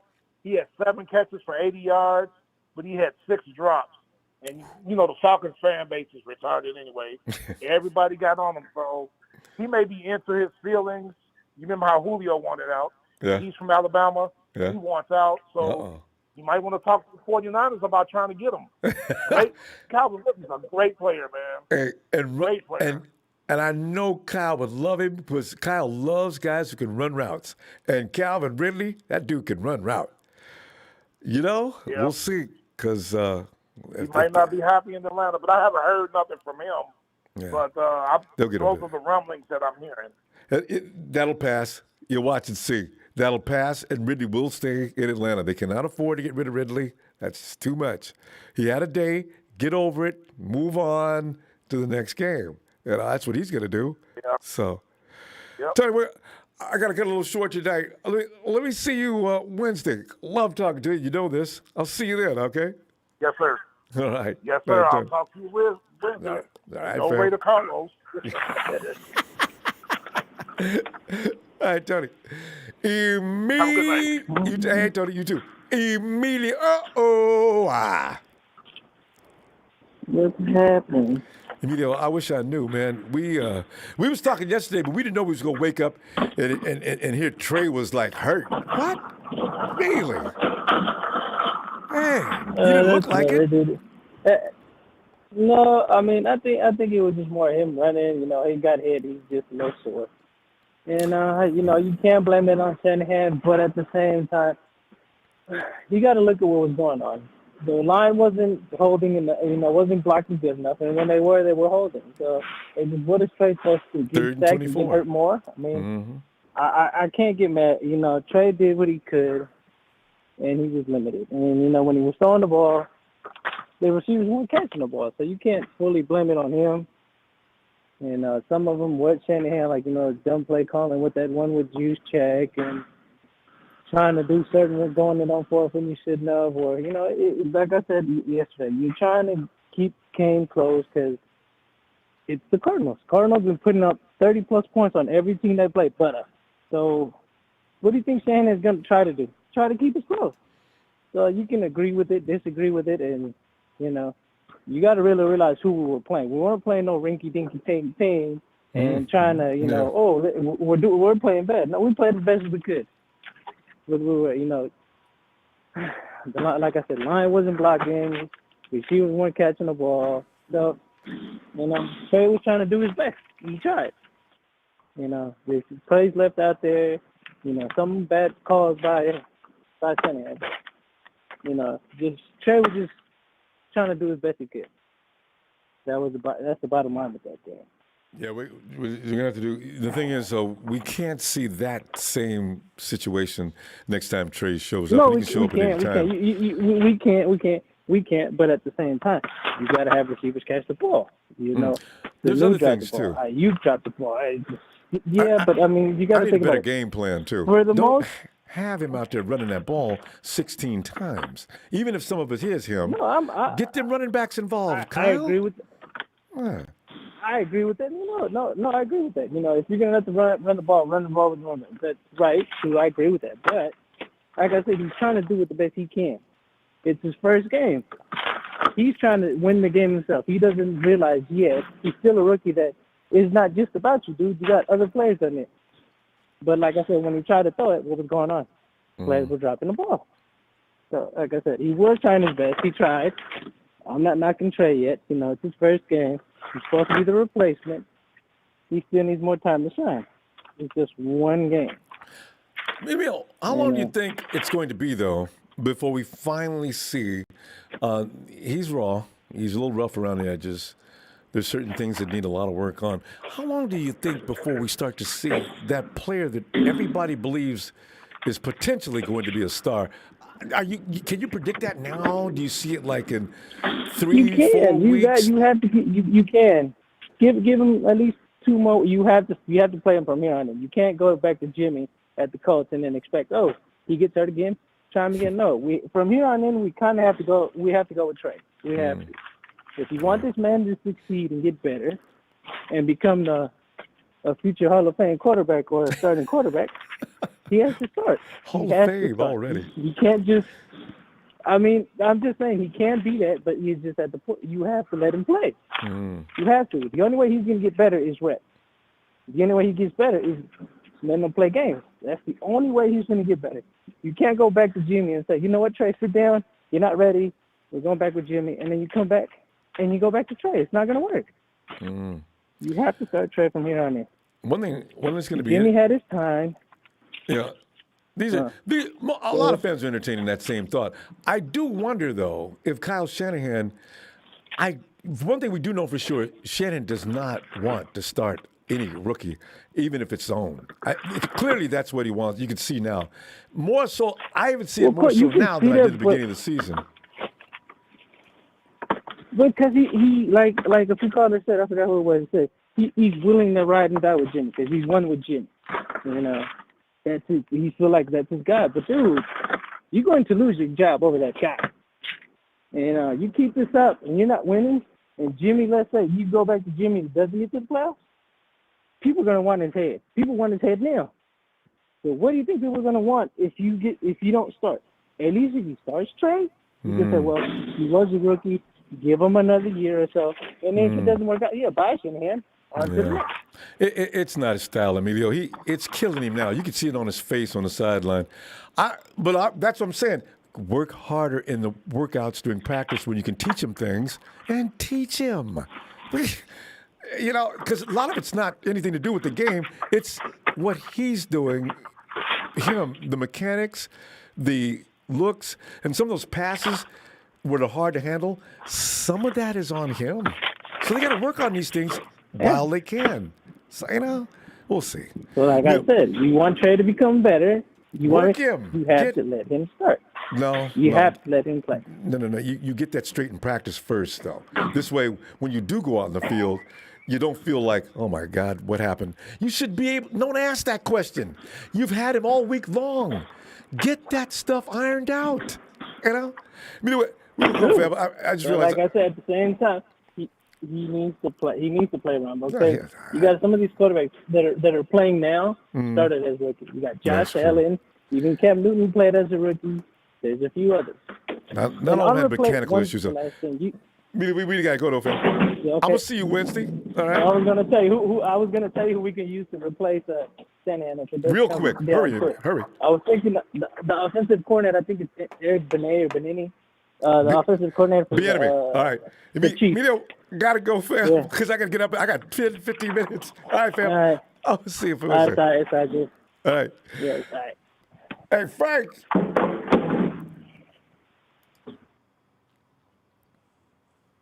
Frank, come on in, Frank. Did we go back to Frank once or twice already?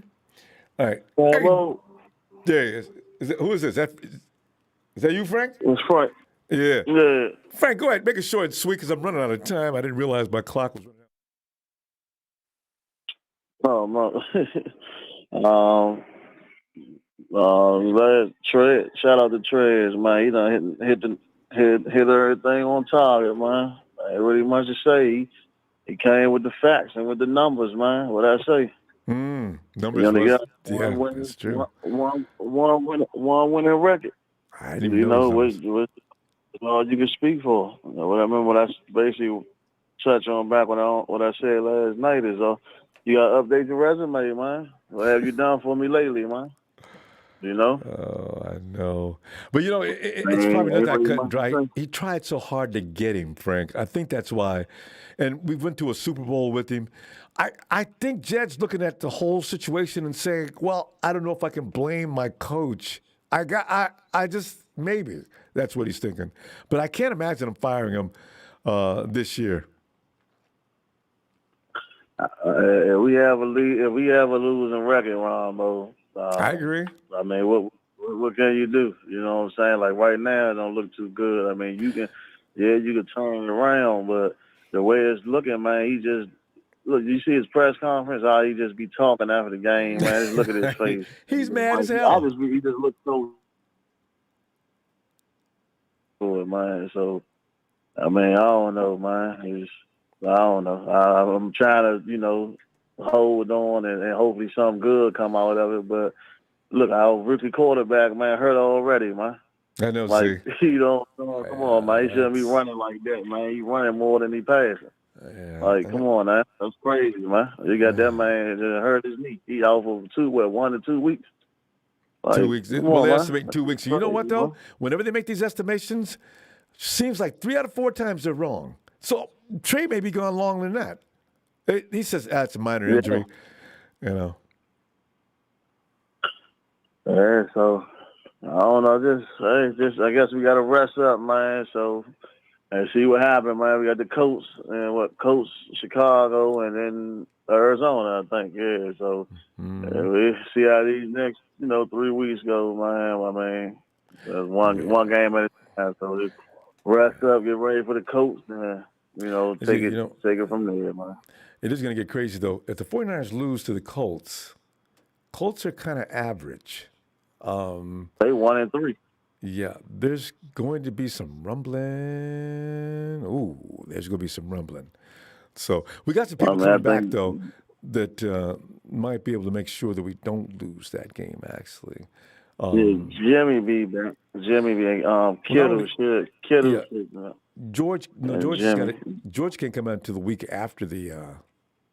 This is one. George can't come back until the week after the Colts game. 1, 2, 3. In fact, George can't come back. When you go in the IR, you got to miss 3 games, right? Yesterday was 1. Colts is 2. Man, we're not going to see George for a while. Yeah, Wilson. Wilson should be back. Junior, he should be back. November. And that will be. And that will be November. Yeah. He should be back. Because, Frank, you got to run with this offense. You have to. You got to try to run the ball. If you don't, you're going to have the situation you had yesterday where Trey was under siege almost all day, 3rd and 24, 3rd and 19, 3rd and 44. And it was just ridiculous, So you've got to establish that run game and get a tempo and a rhythm going. We didn't see any of that yesterday. And Trey did damn good to get out of them 3 and 19, 3rd and 20. It was like that all afternoon. So what? Why are we doing this? He ducked us out of the hole with his legs. So I mean, but constantly, you gotta, you gotta throw the ball. It should be, but it shouldn't be you his throw legs. The ball at some point. Let Elijah work. Let Trey work. Get that defense. Make him get honest. Because Elijah, when his play got called, he looked good. Elijah Mitchell. Yeah. Hey, he looked real smooth. He looked real good, man. So I'm like, I don't know why Cal they just keep feeding him or just switch it up with him and Trey. You know what I'm saying? You could have been switching. Like, open up your passing lanes. Yes. He didn't challenge he only challenged the secondary of Arizona one time when he threw the bomb down to Debo on the sideline. And that's the only time he went deep. That one time he challenged a secondary. Other than that, he didn't really, challenge down the field. He should have sent. Everything was one. Should have sent Ayuk downfield. Send Sherfield. Send some guys that can get a step on the defense. That's the problem. I'm telling you, Frank, if we don't get a speedster next year, I'm going to lose my mind. We don't have anybody that scares in the secondary. They can say, I'll run with him. Playing, y'all. Ain't to worry about it. I got it. I don't want them to say, I got it. I want that same fear when Marquise Goodwin was there. They backed up and didn't hesitate. That's what I'm talking about. Oh. Yeah. You're right. We don't have that, Ronbo. You're right about that. We don't have it, man. No. Got to go do something. I don't know, man. We just got to keep hope alive. Frank, we're going to go. I'm going to look for you Wednesday, and we'll see what else happens in the drama, which is called Santa Clara. All right, man. Appreciate you. Hey, Ron, have a good one. Love you, Ronbo. Shout out to the faithful and everybody, man. Have a good one, y'all. Night, man. And Jack being nimble and quick. Jack.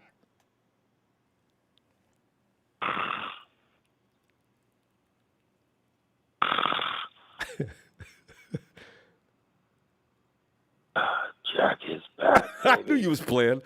Yes, Ronbo. Yes, Jack. Well, I would need you to close your eyes right now for everybody. Close your eyes, Ronbo. All right. Closed. Yes. All right, good. In week 1, Jason Brett, Raheem Mostert did not get hurt. Yes, he did. And he puts Trey in. We're dreaming. Okay. She did not. And we whooped them. And Detroit did not come back. Sorry to stop for week 1. Week 3, the field goal. Week 4, Ronbo, Jimmy G doesn't get hurt, and that defense keeps smothering them. And he didn't fumble. The kick return didn't fumble. We win that game. We're alive, and Trey Lance, rather than diving low, and that knocked off 3 points off of them. We got 7. We're 5-0, Ronbo. Yes, easily. Ronbo. I know. Coach right now in the NFL if we're 5-0.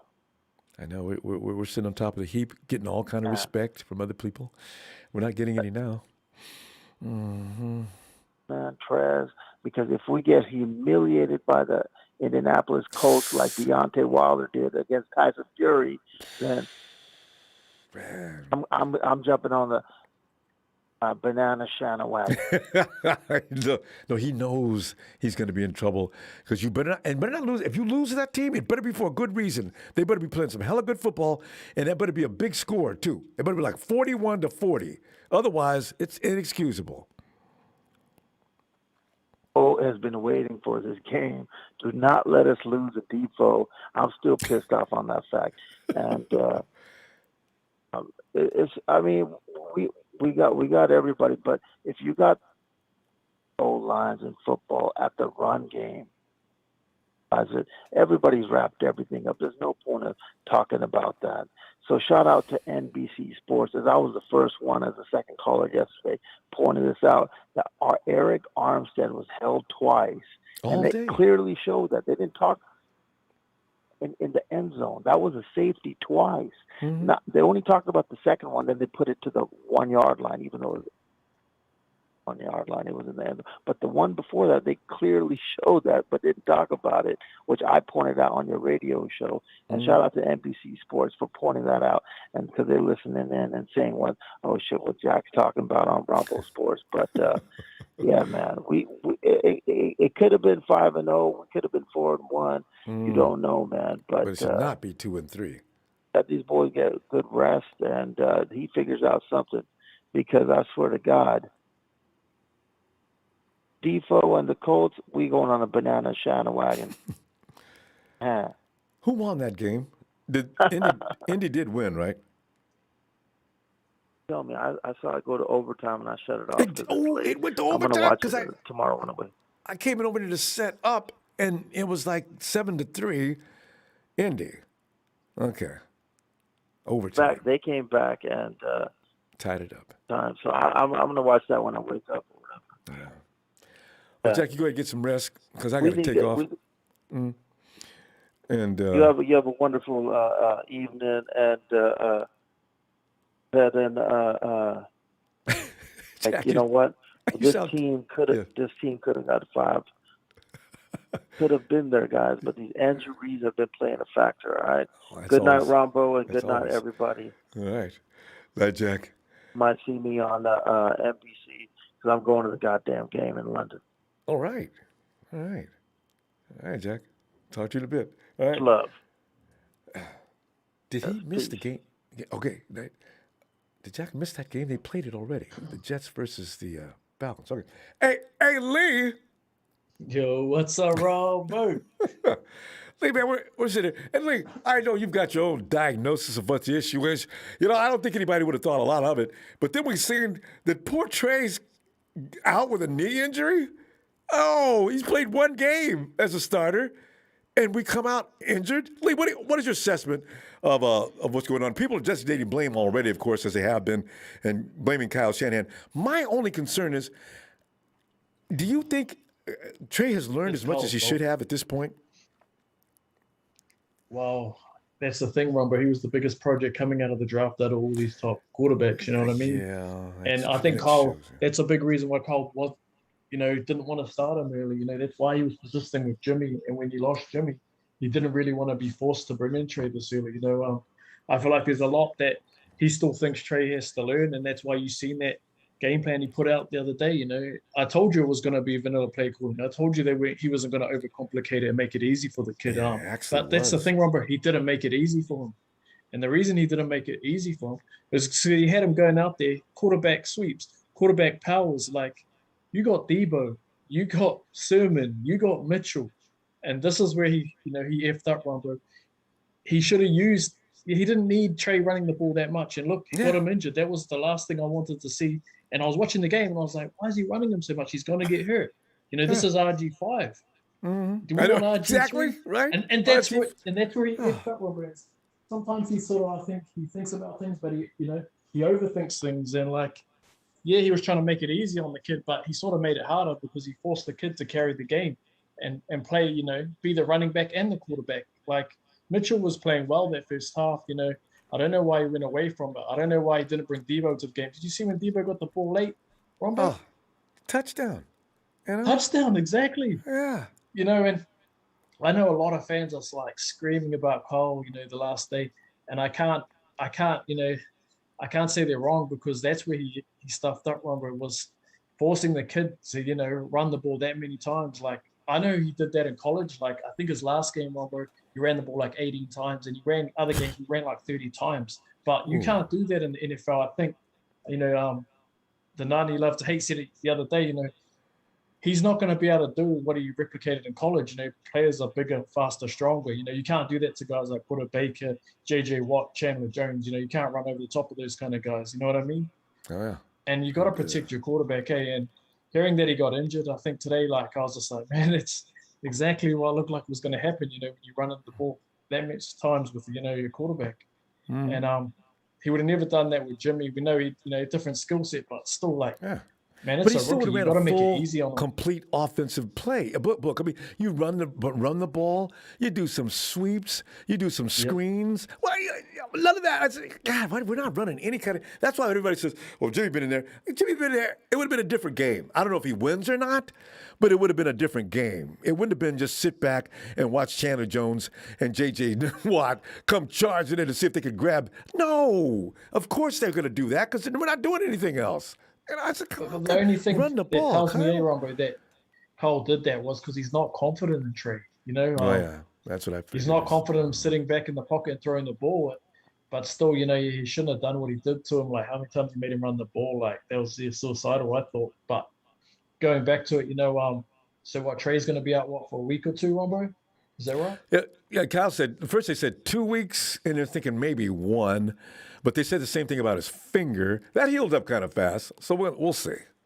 So who's going to start this week? Is Jimmy going to be back, or are they going to go with something? No, this is the bye week, so everybody gets a chance to Why you heal got up. one more week off? Yeah. So Jimmy should be back, and then I don't know, Trey. They probably rest him, Ronbo. Like, I wouldn't be surprised now with that injury they don't put him back out there, and a lot of our fans, want Trey out there. So it's going to be interesting what happens.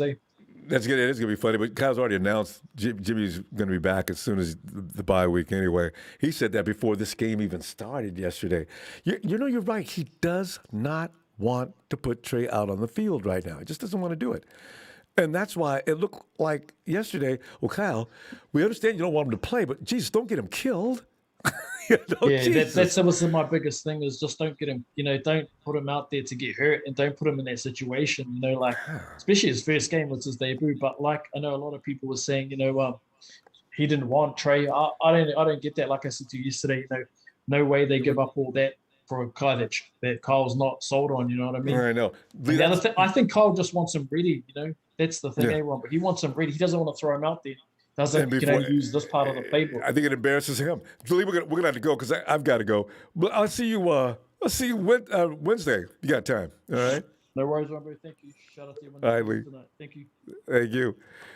And the Romania Sports says, Ronbo, good experience for Trey. Niners D played a great game. Keep the faith. Luckily, the Super Bowl can't be won in October. We'll see the Cards in Arizona soon. And by the way, I wanted to thank you for yesterday, too. We got them both up there? Yeah.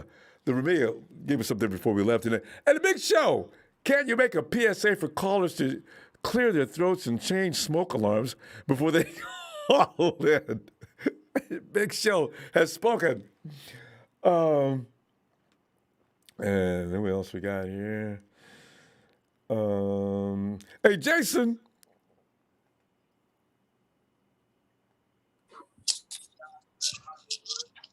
Hey, what's going on, Ronbo? Jason, man, we got to make it a little quick tonight. I know you got Yeah, I lots of understand. thoughts, Jason. Jump on in there. Well, my thoughts are kind of coinciding more with what we talked about yesterday. I know I was really excited and amped. I told you they're going to get Trey Lance killed. I didn't know he was injured at that time. The object with the mobile quarterback is that he can buy time, and when plays break down, he can find open spaces, run and slide like Russell Wilson, Kyler Murray, even Big Ben Roethlisberger back when he was, in his prime. To run him through the A gap, the B gap, and run and take on hits, it makes me think Kyle's just he doesn't understand football well. Who's our backup? Jimmy hurt. Trey Lance hurt. Who we got? Nate Sudfeld, out of Philly. Kyle got him hurt. I saw Justin Fields play recently last weekend.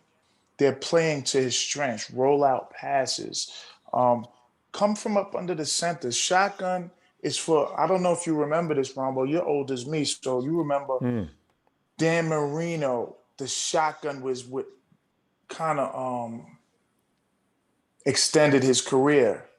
Once Dan Marino kind of lost a lot of mobility, everything was shotgun with Dan.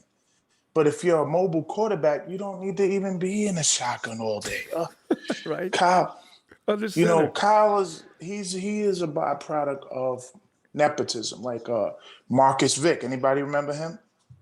He was supposed to be great. This pedigree, pedigree. That's why we got Bosa, because of pedigree, family. Mike Shanahan. Well, I want to go get Harbaugh back because he seemed to understand football a lot better. Smash mouth football. Fancy plays are nice. Jacquizz Patrick, seen him the one time, it was a decent run, and the other time was a halfback pass across the field to Garoppolo, and then he's sent back to the practice squad. See what I'm saying? Something's fishy with this guy, with his acumen, with his understanding, his philosophies. And I know he's in the talks, so I don't want to keep going in on him, but can you really blame anybody for going in? Yeah. Super Bowl was the beginning. Really, it started at the Patriots-Falcons Super Bowl, the Kyle Shanahan trials, way back on the Atlanta Falcons. So he's been showing consistency in his inconsistencies. You know what I'm saying? I don't know what we're going to do. I like Bruce Arians. He went in Tampa and made them look like that's Brady. We know that's Brady too. But I'll get ready to say, what that's about. Yeah. Because I'm just saying. Be losing if Brady didn't show up with all his disciples. Look at the Cardinals. They're looking good. But they did that last year, though, fam. They came in smoking last year, too. Let's see if they don't fizzle out this year. But all that talent, I don't know why they would, though. We went toe-to-toe with the lowly Lions. Oh, Jason, you know what, though? That game was over until the fourth quarter, and all of a sudden, it's not over until it's over. But, Jay, what's the odds you of the ball coach bouncing that off way. of George Kittle's face? Debo, what are you doing? You're fumbling the ball down. You got to coach that way. Oh, I know. That's why you got to coach to kill. You got to play to kill, not to not lose. Yeah. You got to play to kill your opponent. But it is Monday Night Raw. I'm gonna keep it short. Good night, man. I'm on East Coast time. I just told you I would come in tonight. Plus, it's my pleasure to come in. You know what I'm saying? It's my pleasure to hear everybody's thoughts. We're all on the same page with all of this stuff. We need some running backs. We need some running help. We'll see. We got a couple coming back. All right, man. Jason, I look for you Wednesday. Hurt. Trey Lance hurt. All right, man. Unreal. All right, fam. Look for you Wednesday. Peace. All right. Peace. Elliot. What's up, Rom? Yeah, man, we What's up, Ronbo? Yeah, we grieving. You know what I'm saying? When we win, we just be party, just be raging. Sometimes we don't even stop on Sunday. We just go right into Monday night from Sunday. But today, it's like you get the news. You're sitting there. The game already was bad enough, and we lost. And then they said Trey Lance, a minor injury to his knee. What is a minor injury to your knee?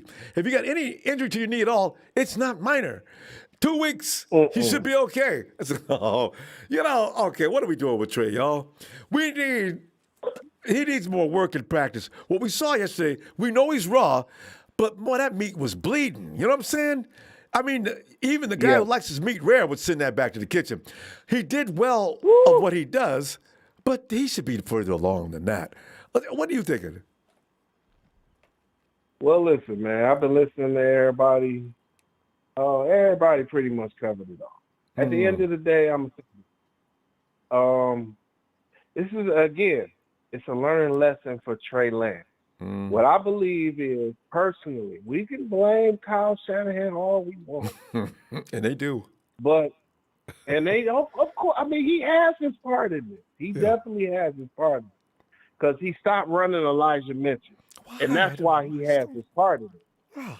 But the biggest thing is, okay, show Trey Lance seems to be very raw in ways that people just don't seem to get. When you are running a quarterback design play, look, you don't run through 3 players on a goal line, man. Look, you stretch your arms out, you dive for the power line, you make a dive, whatever. It no matter what it is, but at the same time, you are running into every player when you run the ball. And you're not sliding. Act like you can throw it. You're not even trying to catch it. Yeah. You're not catching. You're not trying to catch a pass interference. I mean, not a pass interference, but the little interferences or whatever it is, the flags you get when you slide, and people think you're gonna run, you're gonna keep running and stuff like that. I guess it's roughing the pass or something like that. You're not trying to catch that. You are running into the teeth of the defense on top of that. You're not even running to the outside. The receiver was blocking, and when he went to the left, the receiver blocked to the inside, and he ran straight he cut and made a cut into the inside. And I said, I was hollering at the TV. Run to the outside! Cut to the outside! What are you doing? Like, bro, you had so much room to catch another 7-8 yards and not run down the field. You got to get out of bounds. That's what I'm saying. You can't keep taking preparation. So now I hear he hurt. My man called me and was like, yeah, your man's hurt. I said, I ain't even surprised. Because he just running into everything. He ain't doing nothing to protect himself. And the coach just keep calling run pass. running, Kyle, you know what I'm saying? Stop, Kyle. He got caught. Remember, you said that slide. One time, Trey was doing the dive, like he did on every run all night, and the ref threw the flag anyway. Just said, "Oh hell, he ain't gonna slide." Flag, unnecessary roughness. You know what, Ronbo? I think it's probably because it's going out and it's the end of the night or whatever. I can't really hear you. But if you can hear me right now, because you went out a second, if you can hear me, I'm going to just say this. Kyle Shanahan has his part in that. Also, Trey Lance has his part in that as well. But the most important part that we have to keep in mind is it don't even matter what we're doing with Trey Lance. We don't have the personnel, man, to win. And this boy McGlinchey, we got to fire him real quick. We got to fire him real quick. He's not cutting the mustard. Like, he's actually making it worse. And the discipline that we have on both sides of the ball is killing us. It's totally killing us with the defensive pass interferences and these holding calls. It's like everything we do, and then we try to blame it on AU because he didn't do this or he didn't make this pass. Look, blame Sanu. I done seen him drop passes over and over and over and over and over. Y'all want to blame AU? I don't know what's going on there. Like, that what we finna do? Like, okay. Yeah. And then lastly, before I get out of here, I'm going to say this. Please, go back. We have to go back to doing what we were doing in the first place. disguising the ball. You have when these guys, Ayuk and Sanders, are going across, you can't let them just go across the field because the defense is going to say they're just a distraction. Don't worry about them because everybody is copying our plays. They're practicing this stuff in practice. So you got to give them the ball to disguise the plays. If you're not going to do that, then you just set yourself up for failure. That's why we get a bunch of these 1-2 yard runs. But you know what? Everything is a learning experience, and we just don't have the players right now at the end of the day to win the games that we need to win. And I understand that. So I'm just going to go with that. And there I'm you going to go. say it is and what Elliot, it is. it needs to change, and now. And I'm going to see you Wednesday, Frank, if you got some time for us. I'll be looking for you. All right? I will be there Wednesday. Can I say this real fast? 2 seconds. Okay. The guy said, "Why do we like Kyle Shanahan? All those guys he ever named, they ain't never had 32 guys out for the season or none of that other stuff. This is why, and we know Kyle Shanahan with his players, he will make the shit happen. So that's why we like that man. And that's just the end of the day. That's just the end of it. So I'm gonna see you Wednesday. I'm off Wednesday. I ain't gotta go back to work till freaking Friday, and I got 7 days straight after that. So I ain't gonna see you. But I love you, boy. Love all my family and with the 49ers. I love listening to everybody. And everybody enjoy their night and just understand. All right. We ain't got the personnel right now. There you go. We got to do something quick. All right, fam. I'll see you Wednesday. Have a great time. All right. No doubt. All right. Hey, Salvador. What's up, Ronbo? Hey, Sal. Yeah, I'm doing like a fan that just lost again. Sal, give us some Salism on this matter from wherever you want to start. Man, I don't even know where I wanted to start, Ronbo. I was real riled up earlier. So many places. When you call in, you listen on YouTube for like 30 minutes, and then you get your blood pressure up, so you pick up the phone, you call Ronbo, and you listen for a whole nother hour, and then you just forget what you want to talk about. But like honestly, Ronbo, past 2 weeks, man, it's just I've been kind of saying the exact same thing. The fucking offense, the offense is failing us, man. And I don't know. I started saying it a couple weeks ago too, man. Kyle Shanahan, he's losing everybody. And I'm not here to critique the game plan or whatnot, but I can just tell you one thing. It's reminding me of the old 49ers, like anemic offense. You're shooting yourself in the foot. You cannot win games when you're not converting on third down, when you're not converting on fourth down. I don't give a fuck who the quarterback. Sal? You don't win the simple time of possession, the field of possession. You don't just score points. You're not going to win. Yeah, we've proven that. I mean, we haven't. When was the last time we had over 20 points? Or we had some against the Seahawks, right? And still managed to lose. What do we have? What was the score in that game? Against the Seahawks? Yeah. 28? 21. Like probably 17 or something. No, I think we got 21. I think it was 28-21, right? Anyway. Could be right. We need to... it was like 21 with the garbage time touchdown. Yeah, because but we had like 7 or 10 the whole time. This offense is more potent bad than offense, that. Man. Yeah. But honestly, I'm not gonna ask for the coach's job because who we're gonna replace him with? The NFL See, this is my fear. To win See, yeah. Look. I mean, Ronbo, look what other franchises are dealing with. You got a stupid-ass head coach in Jacksonville. You got this guy that just got fired, John Gruden. Like, these jobs aren't easy. These jobs aren't the easiest jobs, and it's not fucking Madden. So don't think that you just because you watch one Grant Code video or 100 of them and you're up to date on all his videos, that doesn't mean you know the end. You're not an insider. That guy is a reporter by day and a fan by night. He makes more money making YouTube videos and riling up all these fans than he does at his regular day job. That dude's a fucking coward. He does not say whatever he says on YouTube. He does not say that in his press conferences, and it's like ridiculous because he's dividing the fan base. Before he got real big on YouTube. There wasn't as much hate, but it happens when you lose some games. And this is simple. We're not going to win games until we play a complete football game on all three phases. The defense is really holding. I'm very impressed by the defense, Rumble. I'm not going to lie. I didn't watch the game could be this good. on Sunday. I agree. Man, they look good. I didn't watch the game on Sunday because I was dealing with some shit. But that was just reminding me of the old days too. Like when I had to do more important things than to watch a 49er game. Like, come on, because you would never let that happen otherwise, that shouldn't be what I be when I'm doing in week 5. But I was still keeping up with it. But looking at the box score, I was being disappointed. We weren't scoring. We weren't scoring points.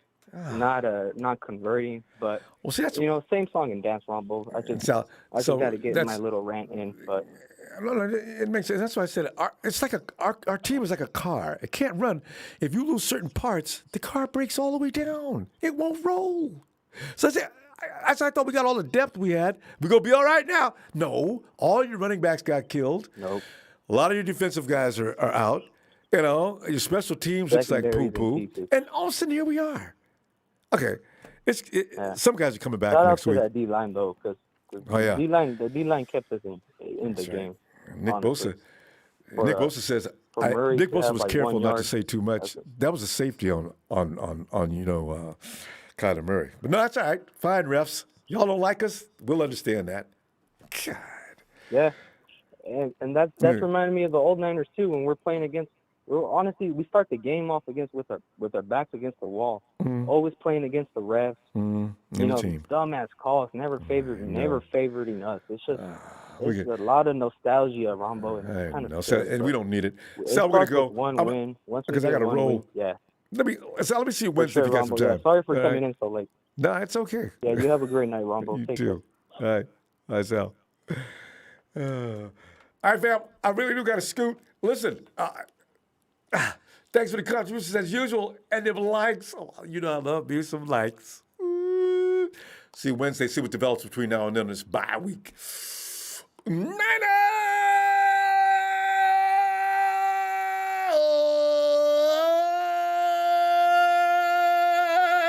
Out.